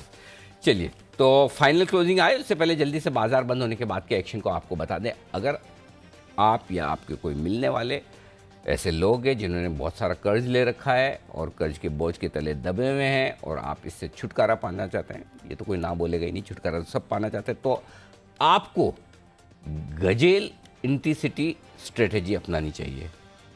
पहली बार सुना ना? यस सर, ये क्या है? Gazelle intensity strategy. ये स्ट्रेटेजी न सिर्फ आपका पुराना कर्ज चुकाने में मदद करेगी बल्कि नए कर्ज से भी आपको दूर रखेगी। बहुत इंटरेस्टिंग स्ट्रेटेजी है। तो आज मनी गुरु में हम आपको बताएंगे कर्ज के मर्ज की इस अनोखी दवा के बारे में, क्या है गजेल इंटेंसिटी और कैसे ये आपको बचाएगी कर्ज से और कैसे आपको ये फाइनेंशियली स्ट्रांग बनाएगी। शाम 6:26 पर देखिए कर्ज के मर्ज की दमदार दवा। बताइए कैसा लगा? खाली आपके ही टाइटल अच्छी नहीं होते हैं, हाँ, बाकी सब जगह भी कड़ा मुकाबला है पूरा एकदम सर, मेहनत चल रही है जबरदस्त। हाँ, बिल्कुल आप देख लीजिए टाइटल में भी और टाइटल के अंदर भी ये इस तरह का टॉपिक किसी ने सुना नहीं होगा। गजेल इंटेंसिटी, ये है बहुत ही इंटरेस्टिंग थीम जिसको आपको समझना चाहिए। ओमिक्रॉन के बढ़ते मामलों के बीच देश और दुनिया सतर्क हो गई और सभी एक्सपर्ट्स डरने नहीं बल्कि सावधानी बरतने की सलाह दे रहे हैं। ओमिक्रॉन से डरने के लिए कई देश बूस्टर डोज का सहारा लेने लगे और इजराइल ने तो चौथा डोज देना भी शुरू कर दिया है। ऐसे में भारत में भी बूस्टर डोज की चर्चा तेज हो चुकी है। इंडिया 360 डिग्री में करेंगे चर्चा, बूस्टर डोज ओमिक्रॉन पर कितना प्रभावी है, बूस्टर डोज को लेकर भारत सरकार की क्या तैयारियां हैं, मुद्दे पर होगी बातचीत। ओमिक्रॉन भारी, बूस्टर डोज की बारी, ये भी अच्छा है। तो ये रात को 8 बजे की हमारी है एकदम आपकी कवर स्टोरी। देश की एंटरटेन इंडस्ट्री में बड़ी क्रांति आने वाली है। जील और सोनी पिक्चर्स का मेगा मर्जर हो चुका है। इस मर्जर के बाद ज़्यादा स्पोर्ट्स एंटरटेनमेंट का मसालेदार तड़का तो देखने को मिलेगा ही। इन्वेस्टर, प्रोमोटर और दर्शक सभी के लिए विन विन डील है। आज आपकी खबर आपका फ़ायदा में हम बात करेंगे इसी पर, जानेंगे कि एंटरटेनमेंट की दुनिया में क्या क्या बदलने वाला है, स्पोर्ट्स की दुनिया में कहाँ कहाँ मौके होंगे, किड्स, इंफोटेनमेंट सहित किन किन सेगमेंट में क्या नया होगा, इन पर हम करेंगे बातचीत। बाजार के जाने माने एक्सपर्ट्स अजय बग्गा साहब हमारे साथ होंगे, पारितोष जोशी साहब होंगे हमारे साथ, और साथ ही वल्लभ भंसाली साहब जो इनाम ग्रुप के चेयरमैन हैं। इन तीनों से हम करेंगे मुलाकात शाम 5 बजे। सोनी जील की सोनी डील, ये क्या बात जबरदस्त है ना, बहुत जबरदस्त। क्या मतलब, जिसने भी लिखा उसको एक वाव अवार्ड मिलना चाहिए। सोनी डील की सोनी डील, बहुत ही बढ़िया टाइटल। और ये है शाम का 5 बजे का विशेष कार्यक्रम, जरूर देखिएगा। आइए फाइनल क्लोजिंग देख लीजिए। 16,955 पर आई, 10 एक पॉइंट नीचे, और बैंक निफ्टी पर वही 35,030 के आसपास, दोनों लेवल लगभग आखिरी मिनटों के थोड़े से नीचे होकर आते हुए, लेकिन बहुत बढ़िया क्लोजिंग, कोई डाउट नहीं। 421 अंक, अच्छी बात यह भी कि 420 अंक ऊपर बंद नहीं हुआ है। 421 अंक ऊपर बंद हुआ है बैंक निफ्टी, और 611 अंक ऊपर हुआ है सेंसेक्स, और 184 अंक बंद हुआ है निफ्टी ऊपर। विदा लेने का वक्त है। कुणाल जी, राकेश जी, आशु सर, आप तीनों का बहुत बहुत धन्यवाद। सचिन जी, वागले साहब और जय ठक्कर साहब का भी शुक्रिया, और कोलकाता से सिमी जी का भी बहुत बहुत धन्यवाद। कल है गुरुवार, वायदा कारोबार की हफ्ते की एक्सपायरी का दिन। मुलाकात का वक्त होगा आप सबसे सुबह